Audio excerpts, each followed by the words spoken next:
The government of President Uhuru Kenyatta earmarked several dam construction projects under the Big Four flagship projects to boost food production. Food security is one of the critical pillars under the Big Four agenda projects, which the government is currently implementing across the country through multiple supporting infrastructures. Recent completion of the construction of the Dam in central Kenya comes as a big relief to many rice farmers in the expansive Mwea irrigation scheme, who are slated to benefit immensely once the dam is filled. The 15 million cubic meters capacity dam is expected to contribute to a significant reduction of Kenya's annual rice consumption deficit by up to 86,000 metric tons. The dam is also expected to increase acreage of rice production in Mwea by up to 10,000 acres, which will lead to creation of many jobs in the Kenyan rice production value chain.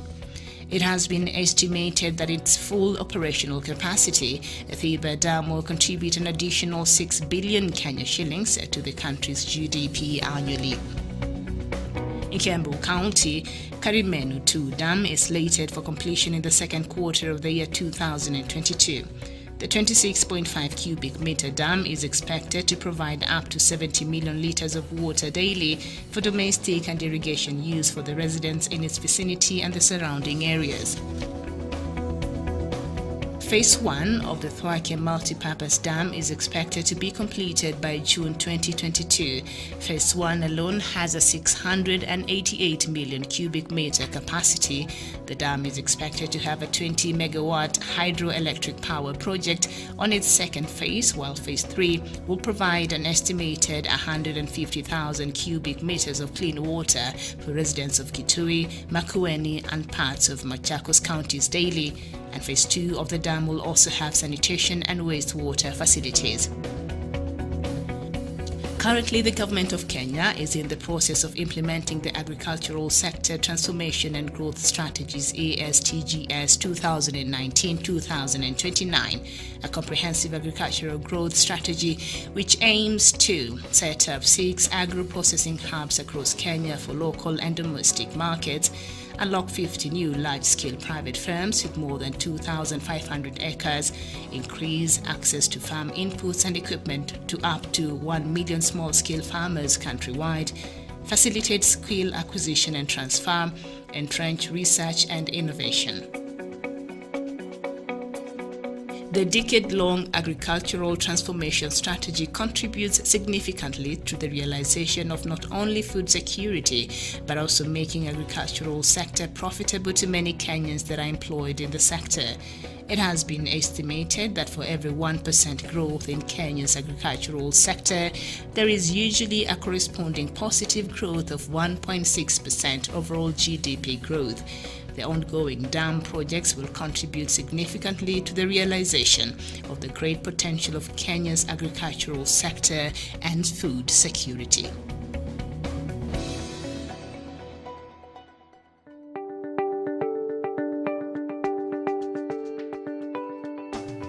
Today, our continent sleeps, moves, operates under a shadow of conflict. Across Africa, most of the countries are not sure of what is going to come tomorrow, what is happening, whether there will be changes, what type of changes. There are so many uprisings, there are so many conflicts. Terrorists are taking people, elections are being bungled, military coups are coming. This is the shadow of conflict. Shadow of conflict comes when you find an uncertainty in almost every country of the continent, on the continent of Africa. And this has happened because of the 4 factors: bad governance, natural resources that form part and parcel of the economy and the social strata of any nation. Then we have external darker forces, what we could term as neo-colonial hangovers that still remain with strings attached, especially in the Francophone speaking countries, Then lastly, we have bad elections and elections in Africa. These four factors create what we call and have one modus operandi. In all the four factors, there is a common denominator, which brings up, grows up, goes on growing, and that common denominator is corruption. When you look at corruption in all the four strands that I have mentioned, you will find that corruption is in everything of the four. Corruption is in bad governance, causes bad governance. Corruption is in distribution, economic distribution of our natural resources, the equitable distribution, who are the investors and who are not the investors. The question of Uganda, for example, now there is a big debate there about the coffee, who is an investor and not an investor.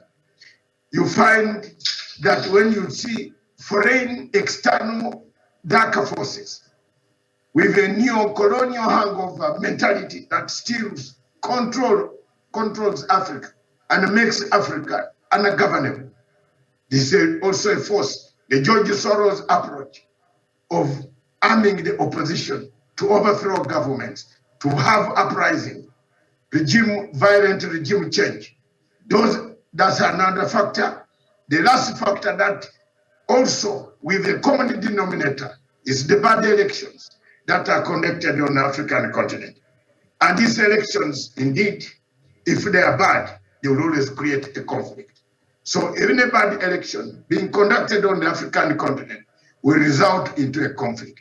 Therefore, Africa still walks in the shadow of conflict.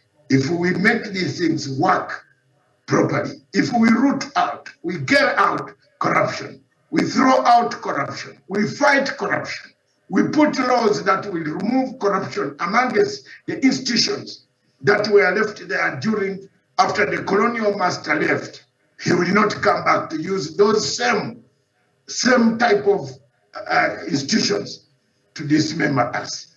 But as long as there is corruption in every part of Africa, in every part of the world that you move, most of the countries have tried. In Africa, we have tried, but we haven't tried enough. And we are not good enough to fight corruption.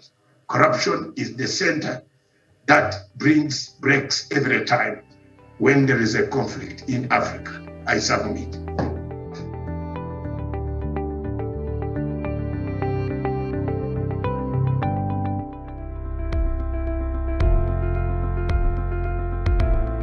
A strong commitment to boosting domestic manufacturing, President Uhuru Kenyatta has launched several flagship manufacturing projects under the Big Four agenda.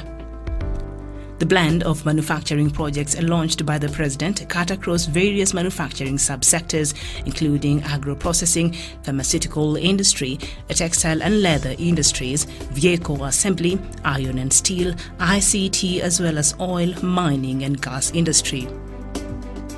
Among some of the key manufacturing projects that President Uhuru Kenyatta has recently launched and which are aimed at contributing significantly to job creation include the 4 billion Kenya shillings worth light weapons manufacturing plant at Ruto, the plant which has estimated production capacity of 12,000 assault rifles, is poised to source up to 60% of its raw materials locally, creating a huge market for domestic producers. In April 2021, President Uhuru Kenyatta presided over the launch of nanotechnology and semiconductor manufacturing facility at Dedan Kimathi University. Kenya's maiden entry into the nanotechnology industry underscored the president's grand foresight for the country. According to the industry insiders, global semiconductor and nanotechnology industry is bound to increase multiple-fold in the next few years as demand for artificial intelligence continues to grow exponentially. This is going to be the future for us to be able to now make our own motherboards, and from making our own motherboards to making our own television sets, to making our own mobile telephones. These are all new opportunities that are all going to be created from this seemingly very small but very critical foundation towards our manufacturing agenda for our republic. Also significant in the series of manufacturing projects launched by President Uhuru Kenyatta is opening of the Kenya Shipyard Limited in Kisumu City. The President officially opened the shipbuilding and repair yard in May 2021. The facility has yards both in Kisumu and Mombasa and is expected to ramp up building of new ships and repair of the existing ones to cope up with demands for water transport within the Great Lakes region. The facility is also expected to create direct and indirect jobs to the local populations. Both bilateral and public-private partnerships remains vital in ensuring Kenya achieves its manufacturing growth goals as projected in the Big Four agenda, and Kenyans should continue supporting these flagship projects as they portend a better socio-economic growth now and in the future.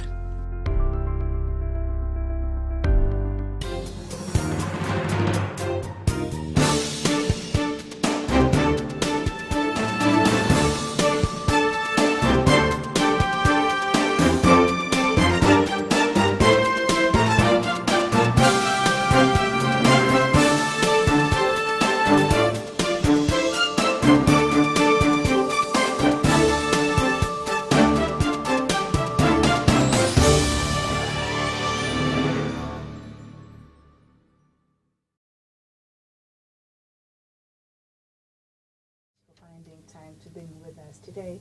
The show is Unfiltered Friday edition, where we get to look at some of the stories behind some of the stories that have made headlines, and also we get to recap some of the things that were leading as far as the headlines in the news are concerned this week in Kenya and indeed across the continent of Africa. My name is Mia Mobutu, and it is a pleasure to have you on board. And of course, I'm joined by Dr. David Matanga. Doctor, very good morning to you.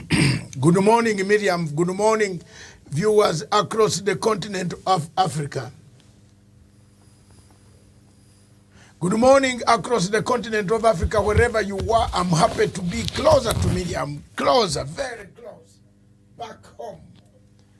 This morning, Friday, 10th of June, 2022. My question today is, this month, the sun will be over which tropics? That's the answer I need. Anyone watching can write. You are free to Google and find out where the sun will be on 22nd of this month. Will it be in the south, in the north? Which are those tropics? We need to start those type of topics. And good morning, Africa. This is an Unfiltered show. Miriam will concentrate on the Kenyan shows, bring me the topics in Kenya. I will go Africa shows, bring the African topics. So many interesting things. One of them is one man wearing about 1.3 million shillings, and he says he supports Mutumba. I'm going to show you how much is the Deputy President of Republic of Kenya when he dressed up for the daughter's wedding. That one would, Miriam, don't remind me to clip in. I have the clip here. And Stephen can, production team, please go and on my post, you'll find there the man in a suit with a tie, with a coat, with a hat, with shoes. Shoes costing 400. I thought me, Matanga, was the best guy, man. This shoe costs it costs 436,000. A pair of shoes. That's the chief hustler for you. A man who tells other people to roll wheelbarrow. Now he tells us he wears the kofia alone is 263,000. bulletproof or something like that, I don't know. When you have not added the inner parts of the vest, underwear, I don't know whether he wears it. But some people prefer not to. They are bazungu. Good morning, Africa. Thank you very much. Back to you, Miriam, in the studios. I'm very close to you. I'm not going to make much noise. Okay, so of course some of the topics you've mentioned there, and also we shall be looking at the end of the 12th Parliament, and also we shall make a look at the KPMG voters register revelation, and then EACC, IEBC took their clash on integrity test to the court yesterday, and of course the Mutumba debacle that we've seen play out over this week, and Wajakoya stand on corruption. We have a video for that, and there's a Congolese making a passionate plea to other African and Pan-Africans to help the Democratic Republic of Congo from external interference. And we shall finish with a light video of a woman. I think she's from Uganda. I was just watching that video a couple of minutes ago. Who has 7 husbands? You'll find out. No, from Zimbabwe. Is it from Zimbabwe? Yes. Okay. Why, Miriam? Because I was listening and she sounded like she's talking Buganda. No, my sister. Why Ugandans? No, I was just listening, Doc, and maybe I can't tell the difference between these dialects, but yeah, it could be. She is from Zimbabwe. Okay. So yes. we shall see how she was even able to do that. So that is what we have. Yes. But before we get too deeply into those topics, let me just take us through quickly the headlines this morning. The Daily Nation: block these people, EACC tells Chebukati. That is on page 7. Raila and Ruto camps clash over Battlegrounds. The story is on page 4 and 5.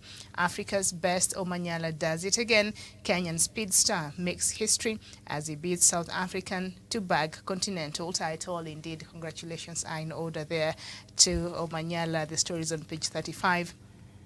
Alam as online learning exposes children to drugs and other cultic groups. So you will find that. And then Mwangangi, 3 a.m. call that saved my life from an abuser. That is Health CAS giving her, her take on having gone through an abusive relationship earlier on. I think I read through that story in college. And then MPs to pocket millions as curtain falls on their term. That is on page 4 and 5. And of course, the main pictorial: Uhuru attends inauguration of Somalis President Hassan Mohammed. And we shall look at that. While we shall be looking at the African stories. And on the Standard newspaper, IEBC test the tough questions. Electoral agency confronts hard and familiar questions from agents of leading candidates during a stimulation of the presidential results transmission system at the Bomas of Kenya yesterday. That is on page 6. Star Omanyala brings Africa title home. That is on page 44. Where is Raila? Ex-Premier and Kalonzo are abroad. That is on page 9. And hail first woman member of parliament of 13th Parliament, as I think she's the only running member of parliament, women representative in that area, and the others I think were disqualified. So she's already qualified as the MP, of the woman MP there already. Somalis' new leader takes over. That is on page 29. List of governor candidates given no to by IEBC. You'll find it there. And then on the, I think we're done. That is what we have, and all the leading newspapers in the country this morning. Doc, I'm sure you do have the others from across Africa. Across Africa, we have the Herald of Zimbabwe. I think as we mentioned it, production team should put it on the screen. The Herald of Zimbabwe says, stern warning to bribe-seeking officials. Mnangagwa gives warning to officials who ask for bribes while they are on duty, and says, once you are caught, you go in. There's no mercy, no pleading to anything. Go in, sort it out with the courts. And he has told the courts there is no mercy. Such people end up in a prison called Chikurubi.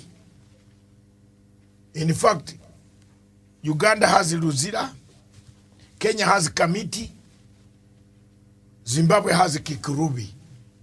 The most British built it so nicely,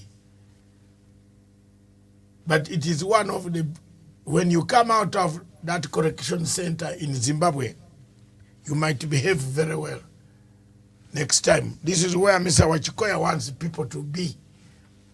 Actually, Wajakoya's theory, as we shall see, does not like to know anything about prison sentence and use the strip of marijuana to hang you. This Wajakoya could be the Prime Minister of Singapore. Yeah, I think when it comes to corruption, of course, I was. We are going. Yes. We are going to talk. Yeah. Here, this one of Wajakoya is very interesting. Someone, you know, this Wajakoya has silent voters. Women, men, they smoke the thing in their houses. Wajakoya came and did a very good research. And they brought some subject that might change the world. But I don't want to make you laugh before we finish the show. I will bring this to us so that you laugh, even if you laugh and break your ribs. This question of snakes yesterday made you to laugh. Yeah. So I don't want to introduce it now. Is Kenya about to rear snakes for export? Voila. Oh, thank you very much. The Herald of Zimbabwe. The nation of Nigeria, Buhari rallies governors for Tinubu ahead of 2023 elections. Well, Buhari has now taken a side. This will be the shortest president of Nigeria. Nigerians are told, most of the presidents in Nigeria, this one looks like Abacha. Abacha was also very short. Abacha, Babangida, these were short presidents.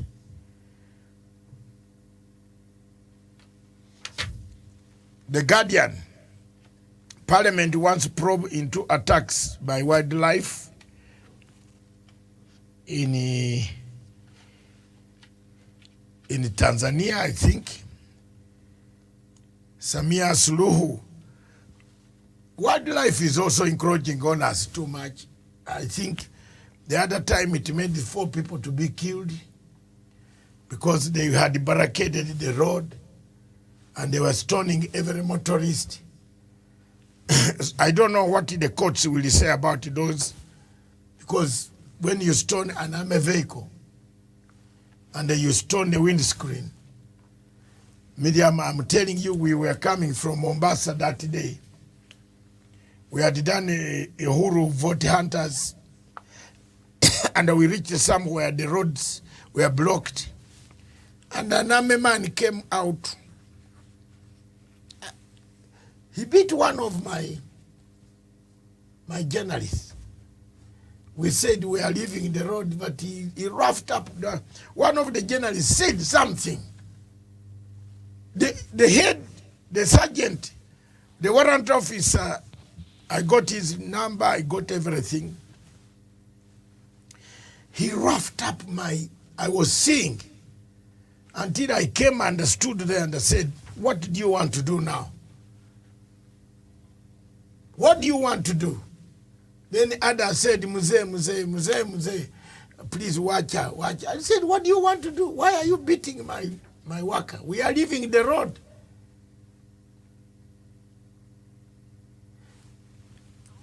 I was in a very good mood. I entered the vehicle. I think all of these people can tell you the story. We left. That is the day I got an accident. I got an accident, but I was coming to go to the Chief of Defense Forces. I had taken, my pen had taken all their photographs. They would not be in the army today. I was going to see the CDF, the General Mwetete, by then. I was going to tell him, I'd even called to say, Mzee, I'm coming to see you. There are people who should not be in this army. They beat my journalist. I was watching for nothing. But you can see how God arranges. Some were there, and to make matters worse, they passed when my Range Rover had got an accident, and they laughed. You remember, you people? They laughed at us. They did not even stop. But it's okay. I spent most of the time nursing my hand because I feared people putting metal in my hand. I wanted to naturally heal. And thank you very much, God. It healed. So, animals cause chaos. The shooting at the road on Mombasa Road of stoning people, blockade. The natives were fed up with wildlife. They came on the road. They put stones. Even Mutula, Senator Mutula car was almost going to be killed. So when the army came, they also stoned the army. Actually, was it the military police? Oh, no, the GSU. You see, GSU is General Service Unit. In Tanzania, it is called FFF. Fanya Fujo, FFU. Fanya Fujo Uone. It is a unit. And if police in Tanzania stops you on the way, kindly come out. But if he makes an over, iko mjamaa pamoja, analeta mvurugano hapa kwa barabara, nataka mwambie wale boss asukume watu wawili watatu hapa, nataka kumchukua kumpeleka kituo ya polisi. Kitio, is it Kitio? I don't know. You'll be gone. If they come, you are sure, you are shut, you will not see it. That unit is everywhere. In Britain, it is there. The SS, Yumbaya. The SS, those are boys who can even, they can shoot you when they have not seen you, but they have shot you. Each country has got those units. Uganda has got the special forces, headed by the son of the president, who is currently somewhere relaxing, a holiday. You see, he headed by him, and he heads that powerful special forces. Every African leader has special forces. Miriam, you have to talk about this. Gaddafi had special forces of women only. Tanzania has special forces for fanya fujo uone. Tunakuja. What has Rwanda got?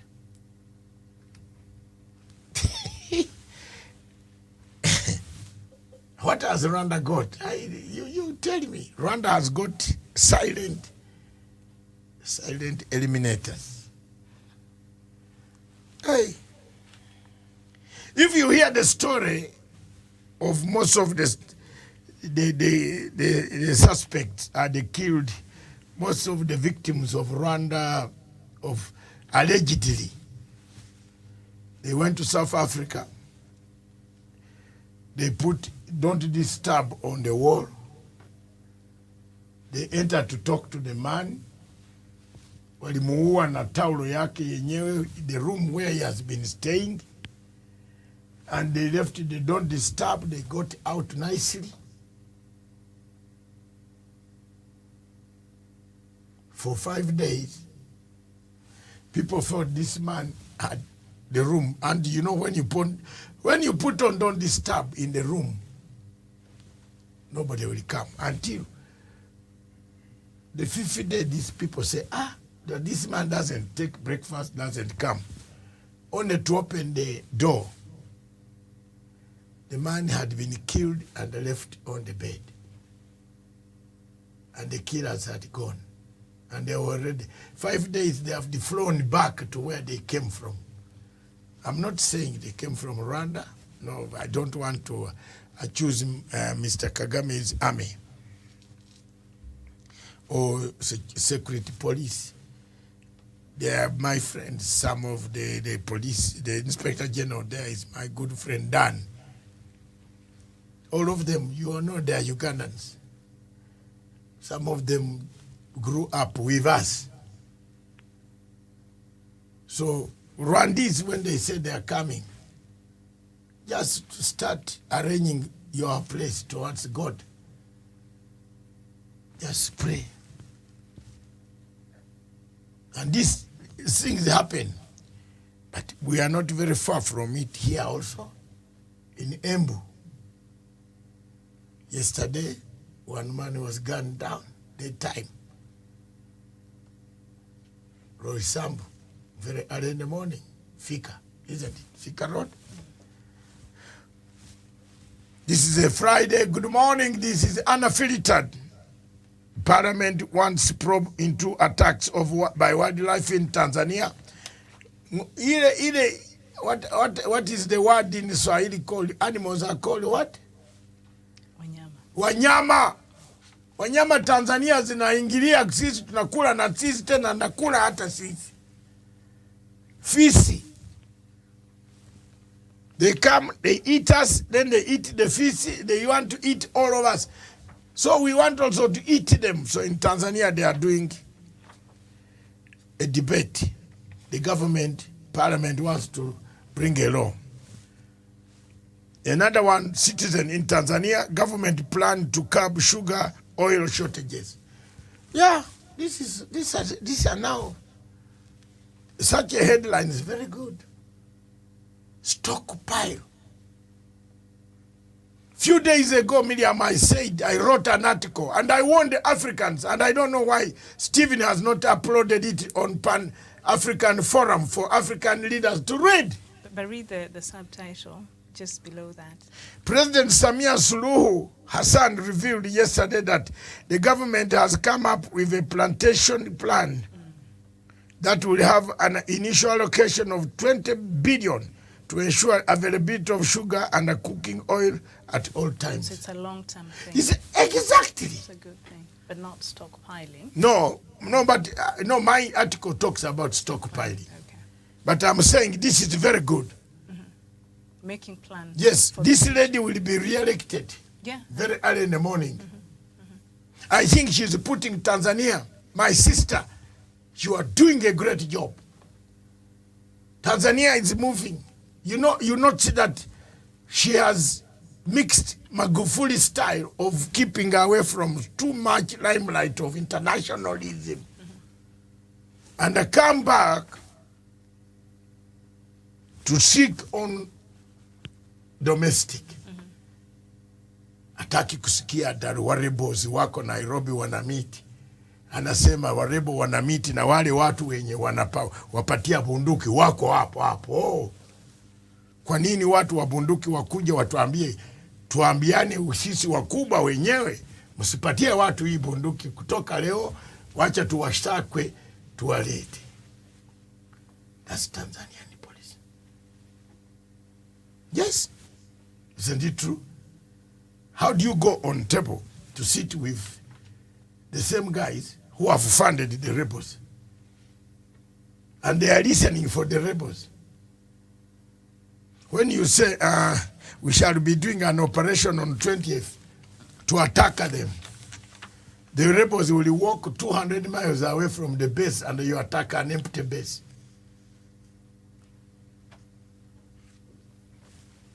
Tanzania is moving. The Punch, Nigeria again, the same. PDP raises panel as Wajakoya lobby for VP slot. Atiku's running mate. Atiku's running, mate. Atiku is still on the ballot. Atiku and Ruto. Talk about Ruto. Yesterday, he did an all-night flight. He left here in the morning to Paris to go and collect money. He's back at midnight. At the airport in JKA, there was flight. People were running. They didn't expect the flight to come, but they had been told it's over, it's coming. Whew. Now, Mr. Moses Kuria, pay us debts, our money. You have a lot of debts for people. Money has come. Ruto brought it.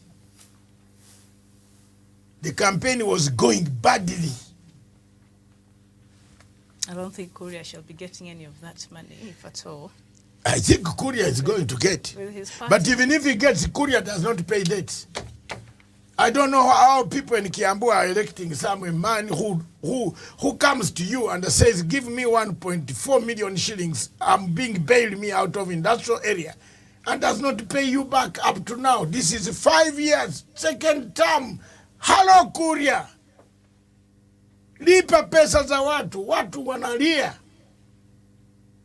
But because ako na bunduki, watu wanamgopa. Lakini mumuangushe kwa kura, tumpatane kwa barabara. Watu watamkula. That is going to be the governor of Kiambu. Kiambu people reject such a governor. In fact, the first person to be ashamed, Korea. He doesn't pay debts. He has too many debts. All these places, too many debts. Mine have written it off. Because I don't want to be killed for 1.4 million. I like my life. Everybody rejected Korea. I'm telling you, Miriam. Nobody wanted Korea to come out of industrial area. Even President Uhuru switched off his phone. Ruto switched off the phone. And the people were begging. And then I said, I have the money. That my friend, this is a man, I thought he was very good at that time. But I found out later he's like a JB Muturi. A man who was brought from Embu drinking waragi. What is the brew in this local brew in Kiambu is called what? In Kikuyu, local brew. Muratina. But Muratina is a very esteemed. JB Muturi was drinking Muratina to death. Muratina is a very esteemed. And then Uhuru Kenyatta helped him to come out and say, stand where you are, you are my friend. Doug, listen. Muratina is a very esteemed drink, especially during cultural and traditional celebrations. Muratina is a good drink. So we have. There is Muratina and there is another one. So we have to speak on Muratina with a bit of decency. Of decency. Not like a Uganda Waraj. Like in I don't even know what that is. But Uganda in Waraj. Prestigious cultural activities, it has to be. So it's. Okay, thank you very much. Miriam says Muratina is a very good drink, but the JB. That's not what I said. JB Muturi. Don't misquote. I'm sitting right here. You can't misquote me and get away. No, okay. It is an esteemed drink in that culture. Muratina is esteemed drink in the culture of the Kikuyu. But once misused, it doesn't become esteemed. Yeah, anything once misused, yes. it loses. But just as like Uganda, Waraj is the most esteemed. It's also traditional. No, Uganda Waraj is exported, even Wazungu like it. But it is a traditional brew. Nguli, yes, Nguli. Okay. Is it like Changa? Changa, yes. Okay. There is Changa in Uganda. There's the distilled one is Uganda Waraj. Okay. The non-distilled one is Denguli, okay, which is traditional, okay, where people drink until they forget that they have wives or homes. Yeah. If Mutua Mutua, the governor of Machakos, was in Uganda, would defeat the society. Because he drinks and forgets homely activities. Governor Mutua, fanya kazi. Mzee, wabibi wanasema ufanye kazi. It's not very good. At times, don't forget homely activities. Unaperuka sana. Tena one thing with Governor Mutua, unacheza kwa display. Hiyo display yote ikue kwa hotelo yako ile kubwa yenye pesa usijui ulitoa wapi, but it's a good hotel. I've passed through there and I've enjoyed. You have a very good hotel in Machakos and keep it up. But now you have gone in the Orengo side. It might be sold. You lied to Ogwambo. And then you went and lied to Ruto. Now you have nowhere to go. They have blocked you. If we see you campaigning with Kenya Kwanza, we shall arrest you by the electoral law. Is he still running as a member of parliament? No, he was kicked out. I was with the MP recently of Mwala. Because he had... He surveyed and he found out that he could not pass. The MP for Mwala, the current man, Dr. Engineer someone told me everything about Mutua. Kumbe! Now, if you see Mutua campaigning for KK, for Kenya Kwanza, call the Electoral Commission. Madam Nderitu is looking for him. There is an order. Yes, it's a court order. Enlighten us. Well, the court order says Mutua must remain in Azimio. Yes. If you see Mutua on the track with Ruto, arrest him. Because citizens must work. We don't want people who confuse us. If you see Mutua wearing, that's what the law should be. Yeah. And the police in Kenya now should act. You see, Dr. Matiang'i, you are being insulted every day. But Dr. Matiang'i, please start working. Kama unaona Mutua anavaa ile uniform ya Mr. Ruto, arrest him. Let him rot in Machakos and arrest him like on Friday. Because he should be arrested. Yeah, he's violating the political act. The political act, this election now is pure. Yeah. You are violated an electoral act. You are a criminal. You are violating the court order. Arrest Mutua if he is campaigning with Ruto together. The same now applies to Kingi. Could it be that is the same thing Kalonzo saw and thought, you know, exactly. I have to be smart early now. Kalonzo was smart. And make a turn quickly. Yes, Kalonzo was smart. Because the law is very clear. It's an act. An act is law. If you break it, you must go to jail. Let's move on. Elections terror scare. As ED deploys war veterans battalion. What? It's election. I've told you that elections in Africa will cause us chaos. This is a full battalion of war veterans. And you know the veterans of Zimbabwe are not a joke. Bad boys, when they come for you. The war veterans in Zimbabwe are stronger than the Zimbabwe police. When they come for you, you have a problem. So there you are, my friend, His Excellency Emerson. I will speak to him one of these days. Why is he deploying a full battalion? Yeah, because Zimbabwe is being surrounded by regime change. Kampala, Uganda, new vision paper, government. Now it says Karamoja insecurity, Museveni intervenes.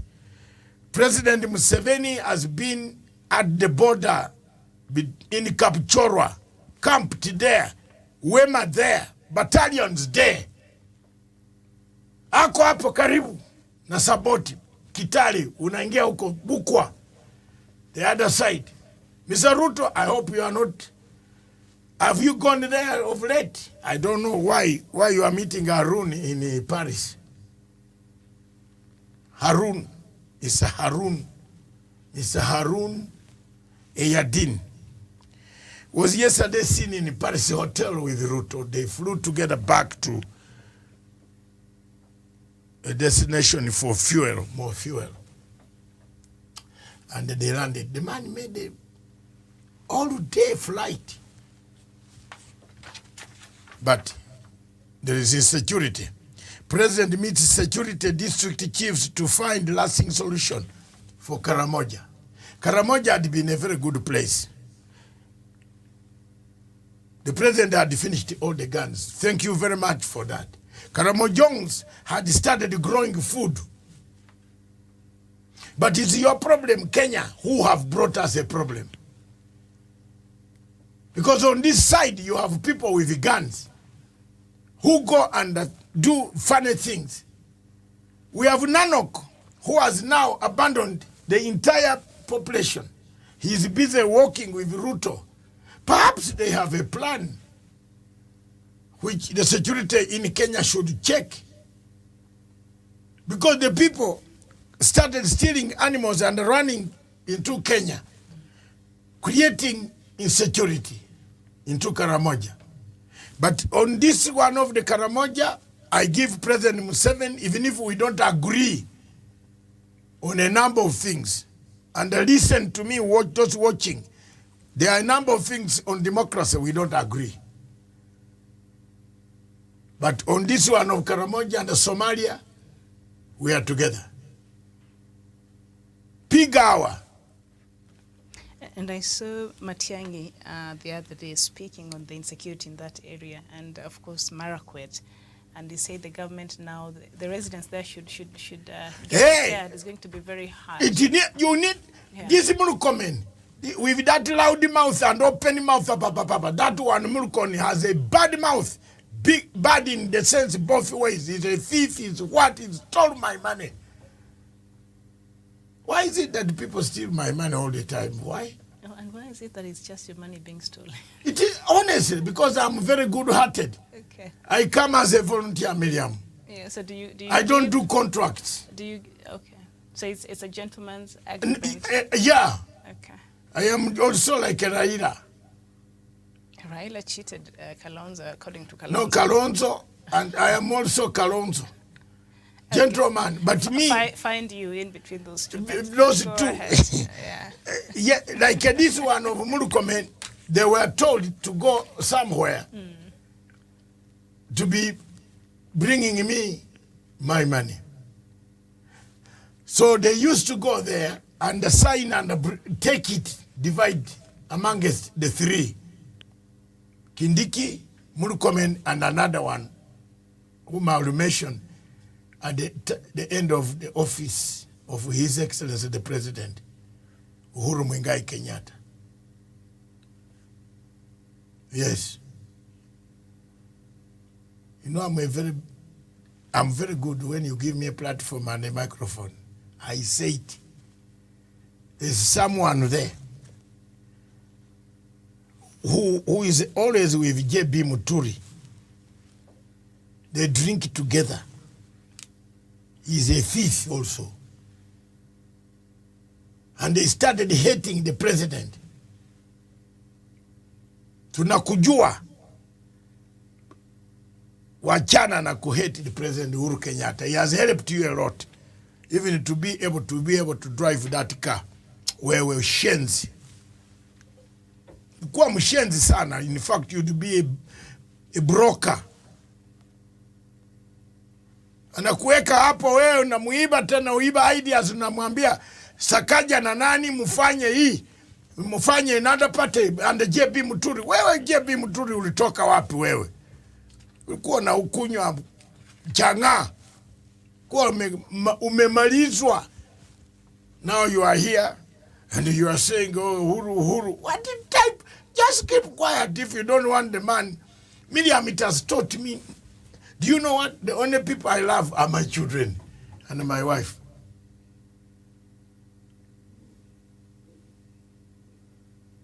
That's the last love I have. The rest of these people are commercial business. Kwa commercial. I don't know whether, Miriam, you knew I don't have any love left in me. It is commercial. Transaction. Tunamaliza. Anything, meeting, transaction, tumalize. When you see what Muturi is saying about Uhuru Kenyatta, can you have a friend again? Can you not spare your little money? Keep it for your father, your mother, your child. They are no good friends. That's why Jim Reeves said, this world is not my home. I'm just passing through. This is what made this Muzungu to sing that song. Because he saw no friend on the world. Hallelujah. Karamoja. Insecurity. President Museveni has camped there. And by the way, the commander-in-chief in Uganda, when he camps there, munajua muko kwa shida. Muanze kuleta bunduki hizo. Museveni does not joke on security. That's one good thing I love this guy, although he also gonged me money.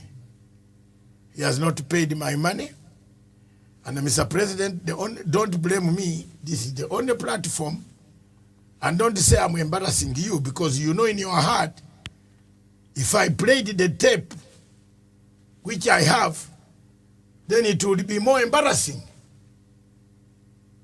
Your Excellency. But I have not been a reactionary.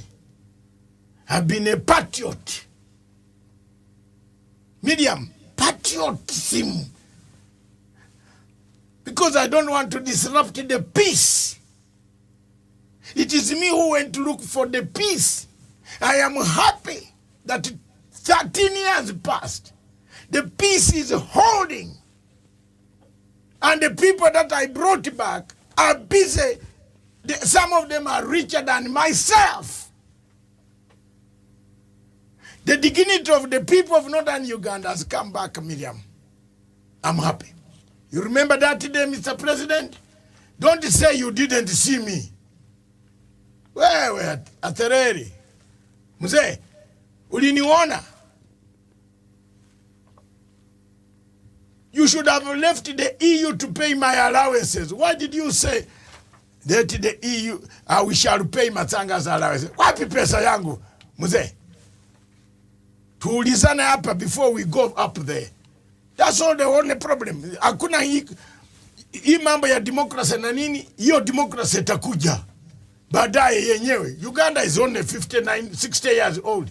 You expect democracy to be smooth? Ala. Tumaliza alafu tutadai pesa. No, tudai hapa. Miriam, kama hizo pesa $342,000 kama zinakuja hapa, we shall have a big television in the whole world. Maliza hii headline and then now we'll ask for that money. Maliza tu hiyo. Sio wanaleta iko nyuma hapo, unaona? Mzee says, I have never seen this guy. Didn't you see me there? Kata hiyo kitu, tumusukumie. Kata! There's now technology. Mimi sitaki kuplay the tapes. I would be very stupid to play tapes when this discussion took place. But I just ask, this is the only opportunity I can use to ask. Would I be begging people for money? And watu wananitukana every morning, matanga, big stomach, big what? Mnanitukania nini? I've done the best. I came and I went to the ICC, I delivered. Iko mtu anasema I left the people there. Anyone who says I left any Kenyan behind there, you had wanted them to die, but they are here today. Karamoja issue, Daily News. We have no noise in cockpit, Magwandi. Hey, politicians in Africa have learned something. they do now. But there seems to be a problem between the president and his deputy. So this person is saying that is just mischief. I'm the chief negotiator between the two. I now want to disclose. But you never know. Maybe Chimwenga, maybe he wants to run now. Could be. He's posturing himself. I am their middleman. I will bring them. When you see me gone and you hear I'm there, I'm going to talk to both. They're my friends for a long time. We overthrew this government together, including me, on the phone and the instructions. I'm sorry to say this today, to disclose it to you. So also they have to listen to me. I'm not a Zimbabwean, but they have to listen a bit. Because I made a mistake to tell Mugabe, let's do a transition. Mugabe went to tell the wife that, what is transition? He asked me in Addis Ababa, what is transition? I said, create someone to take over. And the last money he gave me was $1,300 to pay rent, my accommodation. Sincerely, in an envelope, and they said, this is the only one I have, Dr. David, my Pan-African friend, you have done a great job. You do everything for free for us in Zimbabwe. In Addis Ababa, Sheraton Hotel. Long live mzee. Wengine wanakula pesa, wanapatia watoto wao. Wataki kupatia sisi. Long live His Excellency. May God rest your soul in permanent happiness. Huyo na Garanga. Why? Watu yangu. Garanga alipatia 106. Mugabe alipatia 103. Watu yangu sana. I don't know why such people. Ruto alipatia mimi 0. 0. Ruto 0. Petier nothing. Even when I have made enemies with so many people, including the cockpit, including Gladwell Otieno and others, I fought them in the Hague. May God forgive me. God, please forgive me for some of these things I've done. I've done extremely very bad for some people. It was not me sentenced. It was Ruto on trial, not me, God. But I had to fight for him to come back, and today he's molesting people wearing shoes of 465,000. Matanga wears no, even if slippers of 10 pounds. Good morning, Africa. Low-paid care workers can't afford petrol to get to work. Voila. This is the Guardian of Britain. Unaona mambo inaanza. Mambo inaanza.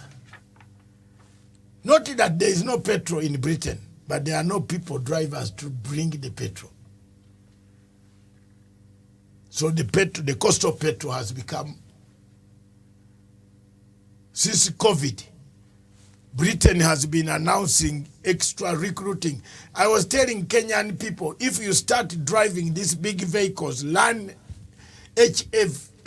HVG, heavy vehicles, trucks, trailers. There are jobs in Britain now because they used to use Ukrainians, Eastern Europeans, who can do these jobs, drive the whole night.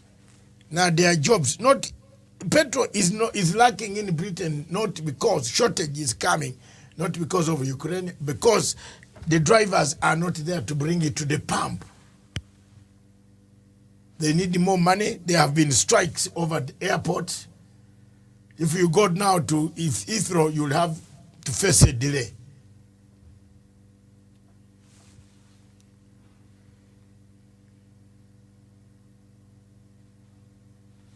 Thank you. The Mirror.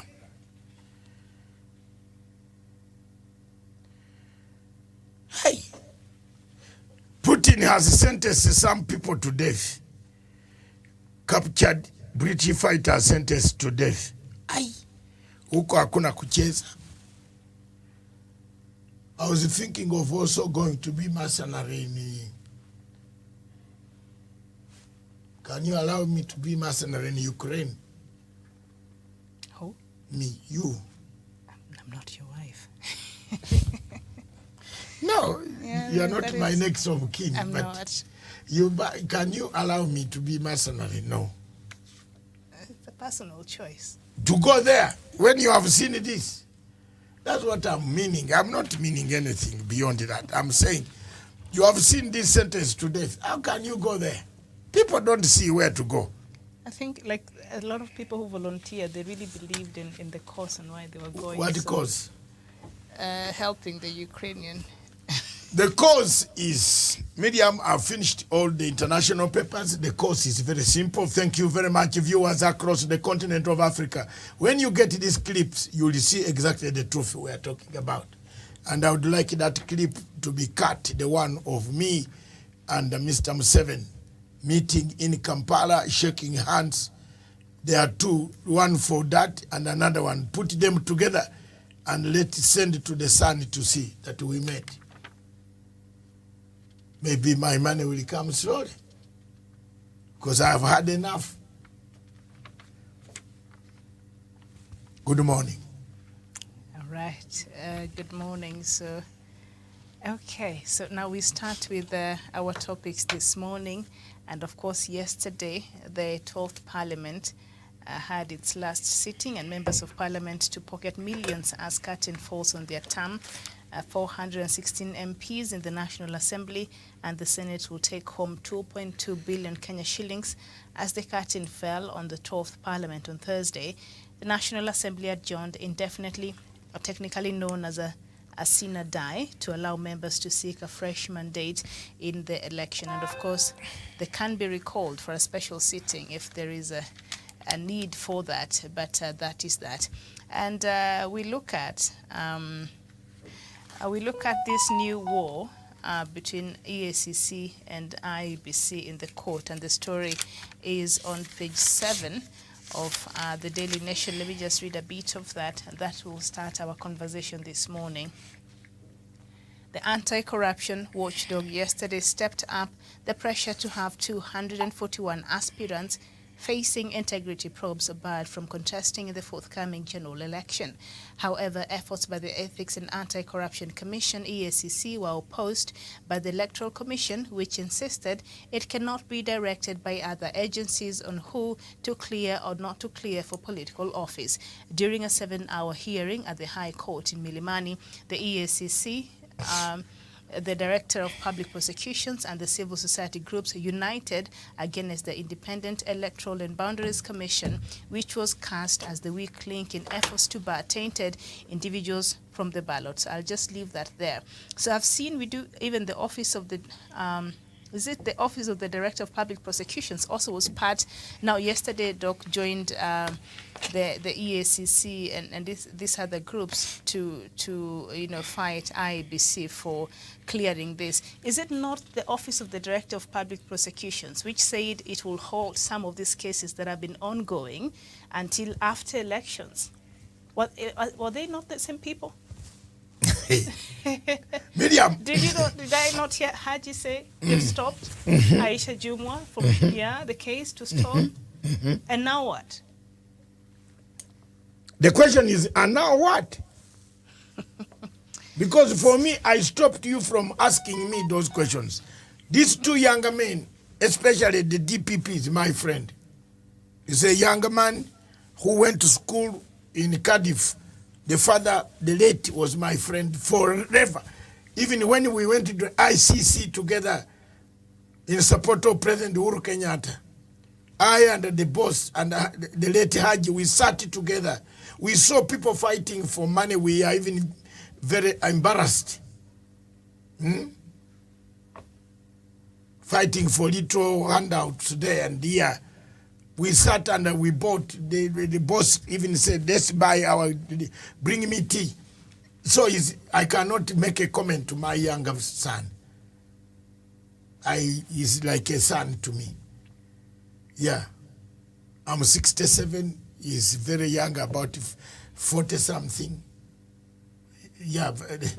So the problem now goes entirely. And now they're saying the IEBC is the weak link. No, the IEBC, all of you have... No, listen, I'm coming. Yeah, they've not done a good job. I'm coming. The DCI is my friend. Kinoti. And the DCI is not even here for the first time. Because... He's not in this. Do you know now if police kills you now? If someone kills you, don't go to the police because nobody is taking statement. We are in a very dire situation. So wherever you are, walk nicely. Don't do anything. Don't do any harm. Go into your house early. Hakuna police atakushikilia. Is that a correct Swahili word? No police will help you. Because the Kenya police, DCI, are not taking statements. There is a confusion there. So wewe uko kwako, you die on your own. If you want to make any mistake, it also helps people to be careful now. Walk nicely, look behind, raise an alarm, but to who? They only raise an alarm to the regular police, but the DCI are not taking statements. Because the court ruled an order. Justice Murima, who heads the director of DCI, ruled that DCI should never handle anything to do with evidence. Where did this judge go to? Which school did he study his law? In the Commonwealth, judge, police, DCI are the ones who probe, get the forensics, pile up the case, get the touch sheet, and send it to the DPP. That's what the Commonwealth law works. I don't know why we have lost it. Now, above all that, there is a problem. And I want to speak again frankly. Wewe mwenye anakata, these are the bites that you should kata. Kata weke watu.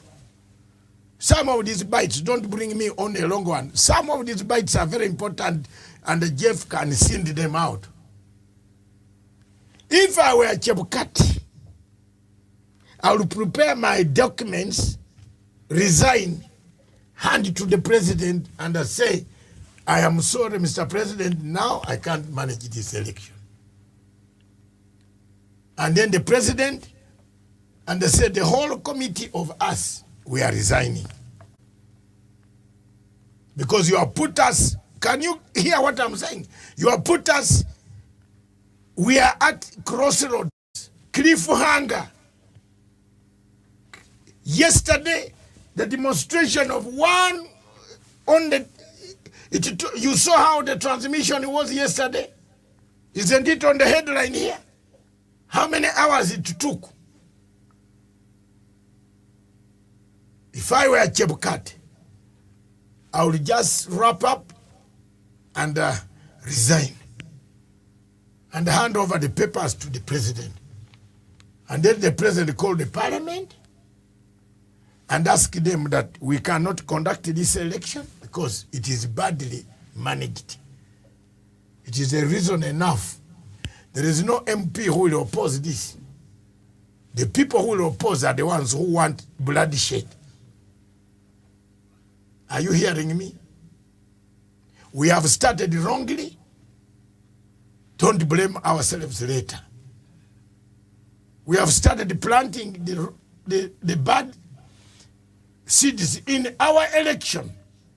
You have said all criminals, go. And that's what these institutions are saying.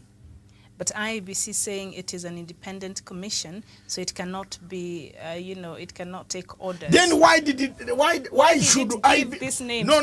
Why to should the EACC? If this is the case, why should IEBC ask people to bring clearance from the institution? They have to work together. So let IEBC do the clearance. In fact, it is the IEBC. I don't know why Major Mutwari and Wabukala just get out. It is the IEBC that took these names to the EACC. Exactly. Go through these names, do a background check, and then give us a report. And you find the Kenyans on this good TV. What is this? They are in the citizen. Here we shall do our election. You find some of these educated guys stupid on this television. And our election is going to be very this. Why don't you tell the truth that this election is very bad? And there's a reason why it is a requirement for the IEBC to submit these names to the EACC, which has the mandate to clear them as far as the Chapter 6 that Chebukati keeps insisting on is concerned. Chebukati should not handle your vote. I am honest. Chebukati should just get out of that place. In fact, I don't know what you people, Kenyans, you'll remember these words I'm telling you. I'm telling you. Look at the confusion he has caused. First, he said his friends, all departments, wanted to sit down and he says his problems. Isn't it? Yeah. The Chief Justice, everybody, the court, everybody, Chief Justice. All these institutions. Institutions, they wanted to sit down and listen to what problems will this election bring. Chebukati went back and talked to Ruto. Hello, boss. Boss from Sungoi. Hello, Sungoi. Sungoi, Papa. You know, that's what Ruto and Chebukati do. And they think those telephones are manufactured from heaven. You think we don't know? And hello, tufanye nini? Ewe najua brother wangu anafanya biashara na wewe. Chebukati's brother does business with Ruto. They are business partners. When niambia election hii yenyu iko wapi? Mimi miaka yangu iko 67 na zema ya wazi. Utafanya nini? Itaenda nyumbani kama utaki mimi. Itakufa. Will I die? I have a home. But you will be the ones to suffer if you don't listen to me. I'm telling you, Chebukati has messed this election. You clear a man. Why do you clear him? If you know he has a problem, take his papers and say we shall notify you 2 days to come. Then you clear him. Then later on say, bring back the certificate. So it's a quagmire. Even trying to understand, even just for a regular Kenyan, they find this to be very ridiculous. And the reason why the Office of the Director of Public Prosecution, which I'm having a problem understanding this, now is joining the EACC in condemning the IEBC. While they're the ones who stopped some of these cases, they had a duty, knowing very well we have an election to come, to work with the court to make sure these cases were expedited in time so that these people will be cleared, not suspend these cases to later date, because that is what the Office of the Director of Public Prosecutions did in the cases of Aisha Jumwa and a few more others, which we talked about here and complained about. And now the office is joining with the EACC to condemn the IEBC being the weakest link. And of course, the IEBC had submitted a list of 21,863 aspirants to the EACC for integrity verification. IEBC had submitted. So if the EACC has done its job, then IEBC is supposed to cooperate. Because if that was not necessary, if that step was not necessary and required in our law, then it not have been necessary for the IEBC to do that. But that was necessary for us to get proper leaders. So we are out here. IEBC is insinuating these people. Kenyans are going to elect these thugs into parliament, and then you're sitting here complaining about the laws on corruption that are weak and all these loopholes we have. You think they will go there, and what are they going to do with such laws? They will not change them. Instead, they continue making them, lenient. So this push and pull between these very important institutions in this country has to stop, Doc. And this kind of nonsense now playing out even in the courts, I think it's enough of this, because at the end of the day, it is us Kenyans who will suffer when you have people who should not be in that parliament, being in that parliament, or being senators, or being, governors. Oscar Sudi, the school that he said he went to, the principal of that school came and said, no, he was never a student here. You need what? Is that rocket science? That is somebody that already, as much as that case is continuing, but there's enough evidence so far to ensure that he's not cleared, even as we wait for that case. But I don't know. Our constitution gives and takes at the same time.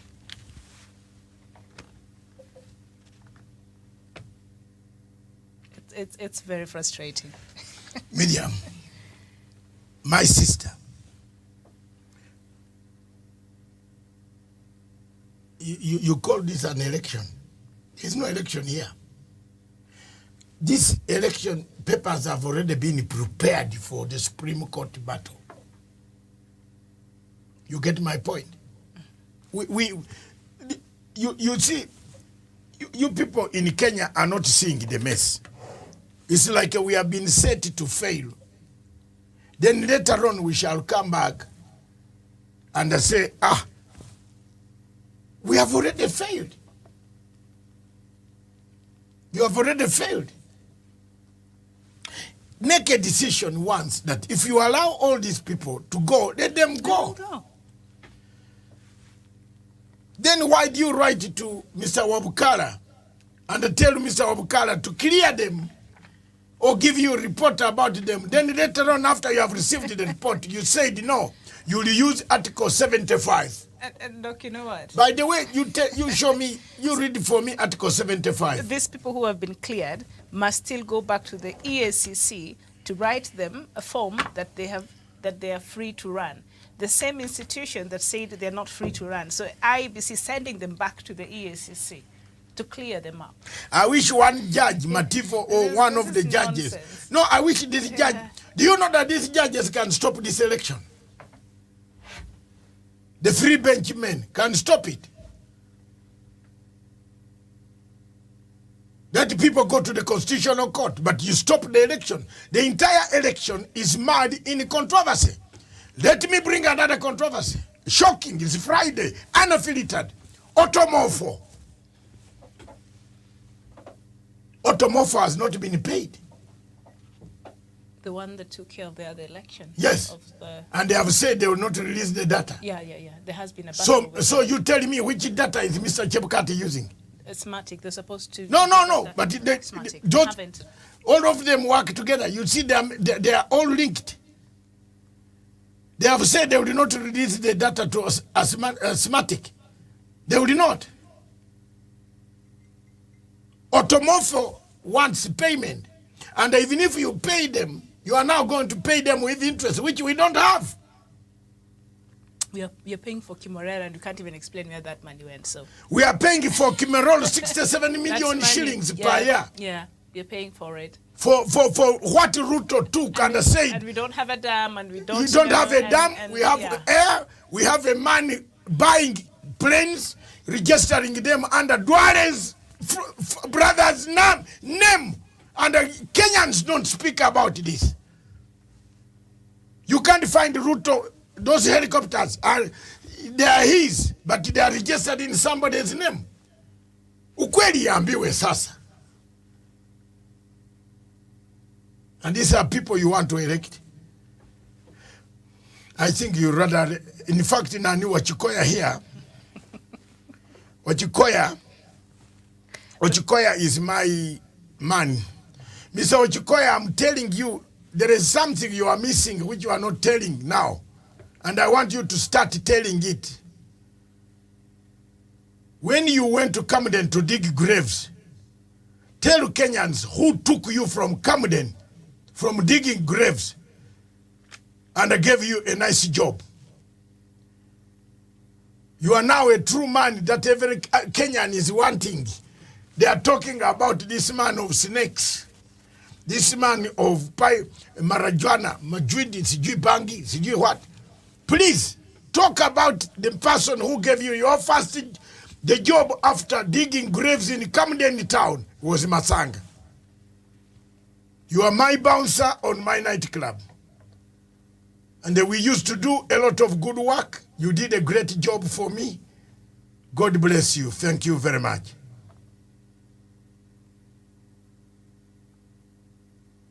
Okay?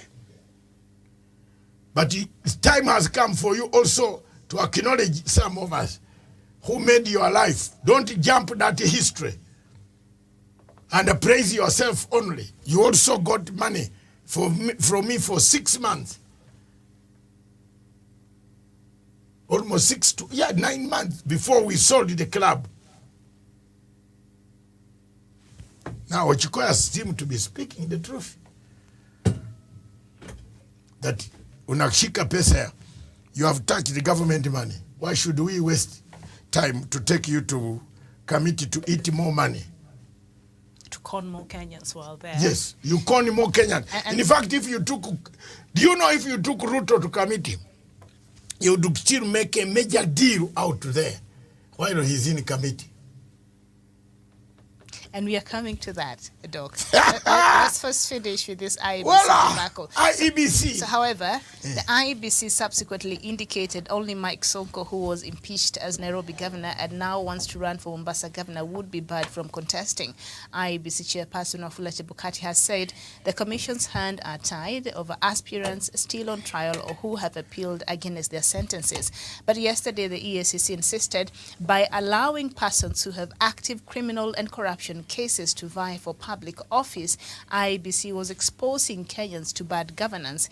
EACC argued the legal principle of presumption of innocence until proven guilty shouldn't be used to give a free pass to aspirants with questionable integrity. And it all boils down to personal integrity, Doc. I know we've talked about it here very much.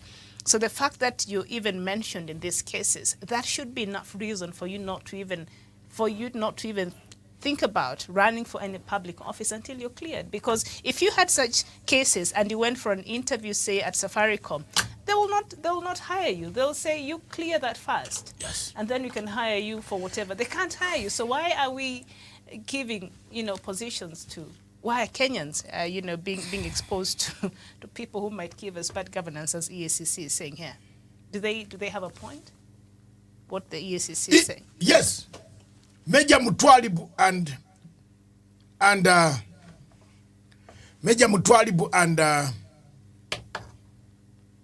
the Bishop Wabukala have a point. Because the whole and Wabukala, Mr. Chebukati has lost a point. He's just wrong on this. Yes, plane. On that one, Chebukati is using Article 75. Can you read Article 75?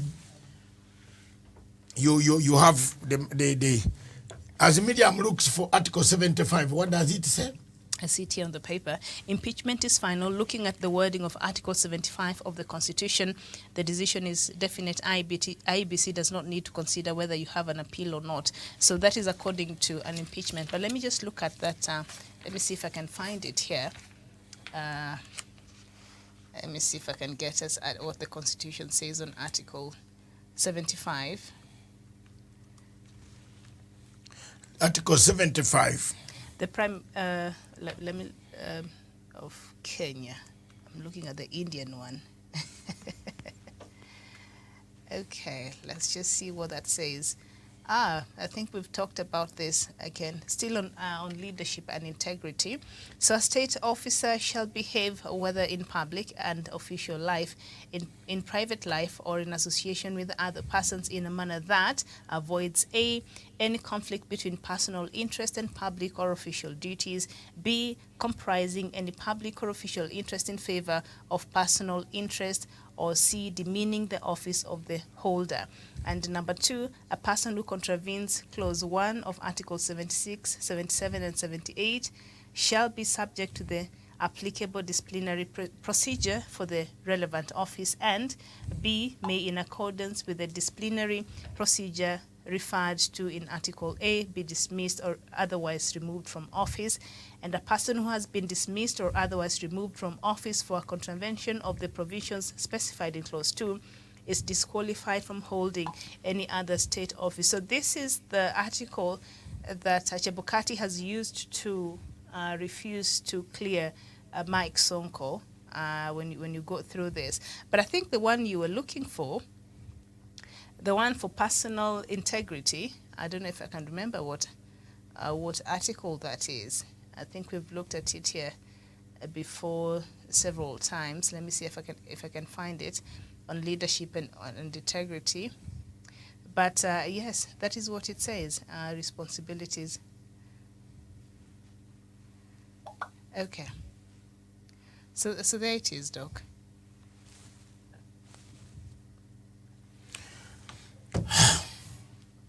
Fellow Kenyans, fellow Africans, the most important thing in integrity under chapter 6, you can read it up to Angel Gabriel. Can I make a clip on that? Quick clips, yes. Kenyans, elections all over Africa create chaos. Your elections in this country from 1992 has been acidic. Today, as we speak, the chairperson of the Independent Electoral Boundaries Commission, Mr. Chebukati, has remained adamant, has remained confusing, changing goalposts over several issues that make this election and the program, the timetable, not workable. The register is not out. Statements of people transferring voters is out. International community is picking a few of it and coming back. He depends on an article 73. He forgets to read Article 75 with Article 73. They have to be read together. The most important thing that I want to tell Kenyans, and let this clip go to very many of them, in the entire chapter of integrity, chapter 6, there are two words: personal integrity. Personal integrity. Mr. Chebukati, when you get this clip, look at your personal integrity. If you had personal issues, you would not be the chairman of IEBC. If any of the commissioners had personal integrity issues, he would not be on the commission. Therefore, anybody who has personal integrity should not be anywhere near this election. So don't read Article 75 separately, covering yourself on that, forgetting Article 73 of personal integrity. The two words, personal integrity, will make Kenya great. Kenyans will walk with their heads high after you have removed people who have personal integrity cases, issues in this election. Thank you. Let's go now. Let's continue. That's a clip. Okay. Because, Miriam, you can't go fake. Today you have even brought something heavy. You can't go to Safaricom for a job. And they do, and then they have an active corruption. Yes, and then you have stolen money from Equity Bank. But just hire me as they clear me. As they clear me there. Even your nanny, if her former employer told you they stole from them, whether that is true or not, you're not going to hire them. This morning, you talk of nanny. My PA brought me somebody to wash my clothes or to do the housekeeping. Yes. I fired the question. And I think this person has gone home to tell people that, hey. First I looked at her and said, have you got 2 children? He said, how did you know? Then I said, are these 2 children boys? Yeah. Then she said, yeah, sir, how did you know? I think she said, she got scared. And then I said, I need your ID. Bring a copy of your ID, I'll do a run with the Kinote to say whether you have never hammered people's goods somewhere else. And I ran away with it. He said, but sir, how did you know that I was? I said, I looked at your morphology. I studied morphology. Signs of a face which likes you or not. I can tell that Miriam is from Kisumu, another one from Siaya, another one, Matanga is from Uganda. Even before Matanga speaks, you can only confirm that he's a Ugandan by the virtue of seeing him, this or that, morphology. So let me tell you, this whole exercise is a facade. A facade. And I think that is what the EACC is saying. As the Constitution says, the guiding principles of leadership and integrity includes the selection on the basis of personal integrity that we've talked about, competence and suitability, or election is free and fair elections. So these are the guiding principles. These are the guiding principles. So the fact that these people have, and some of these cases are not light cases in the courts, and they've been there, and we've seen how they've been working out. So, lately I've not been agreeing so much with the EACC and these institutions which have been fighting. But I think on this one, Major Twalib, he does have a case. He does have a case. And of course, they argue that the legal principle of presumption of innocence until proven guilty shouldn't be used to give a free pass to aspirants with questionable integrity. Because a lot of these cases, we have seen them in court, we've seen how they've played out. There's enough evidence, even from the public court, which maybe does not matter so much.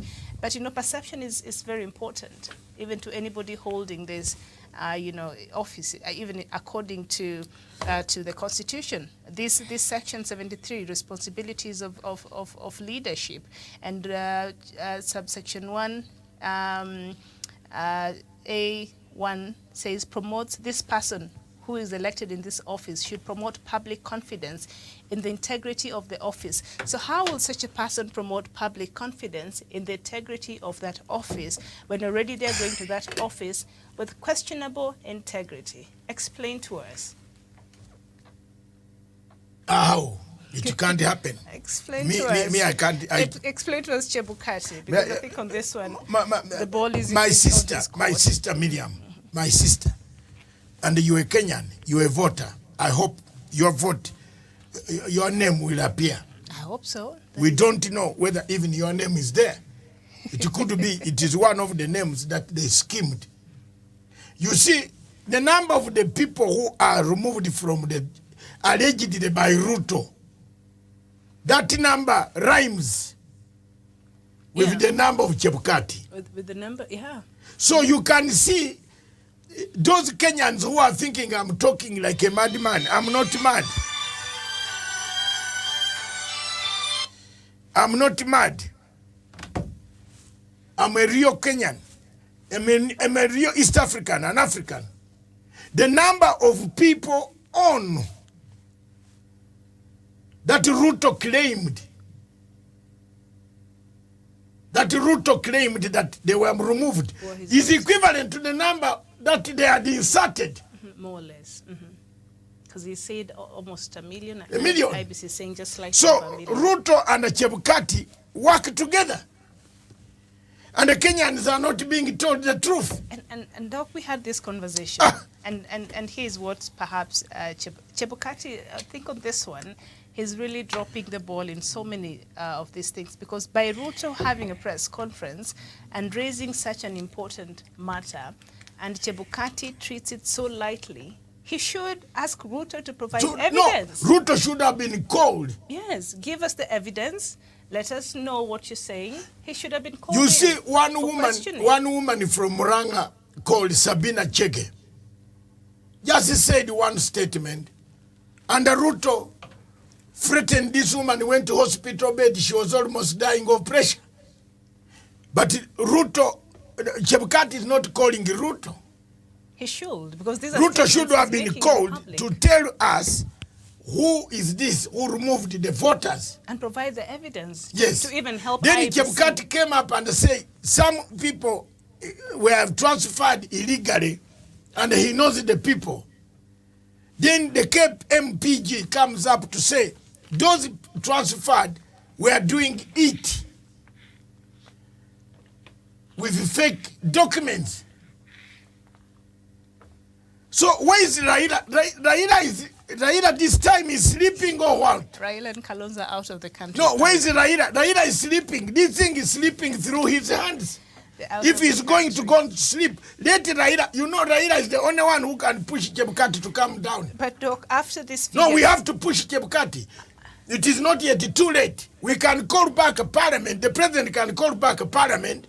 But have you seen, after this report now was out yesterday, all that noise is not there anymore about the stolen votes? Have you noticed? The UDA is not making any noise about the stolen votes.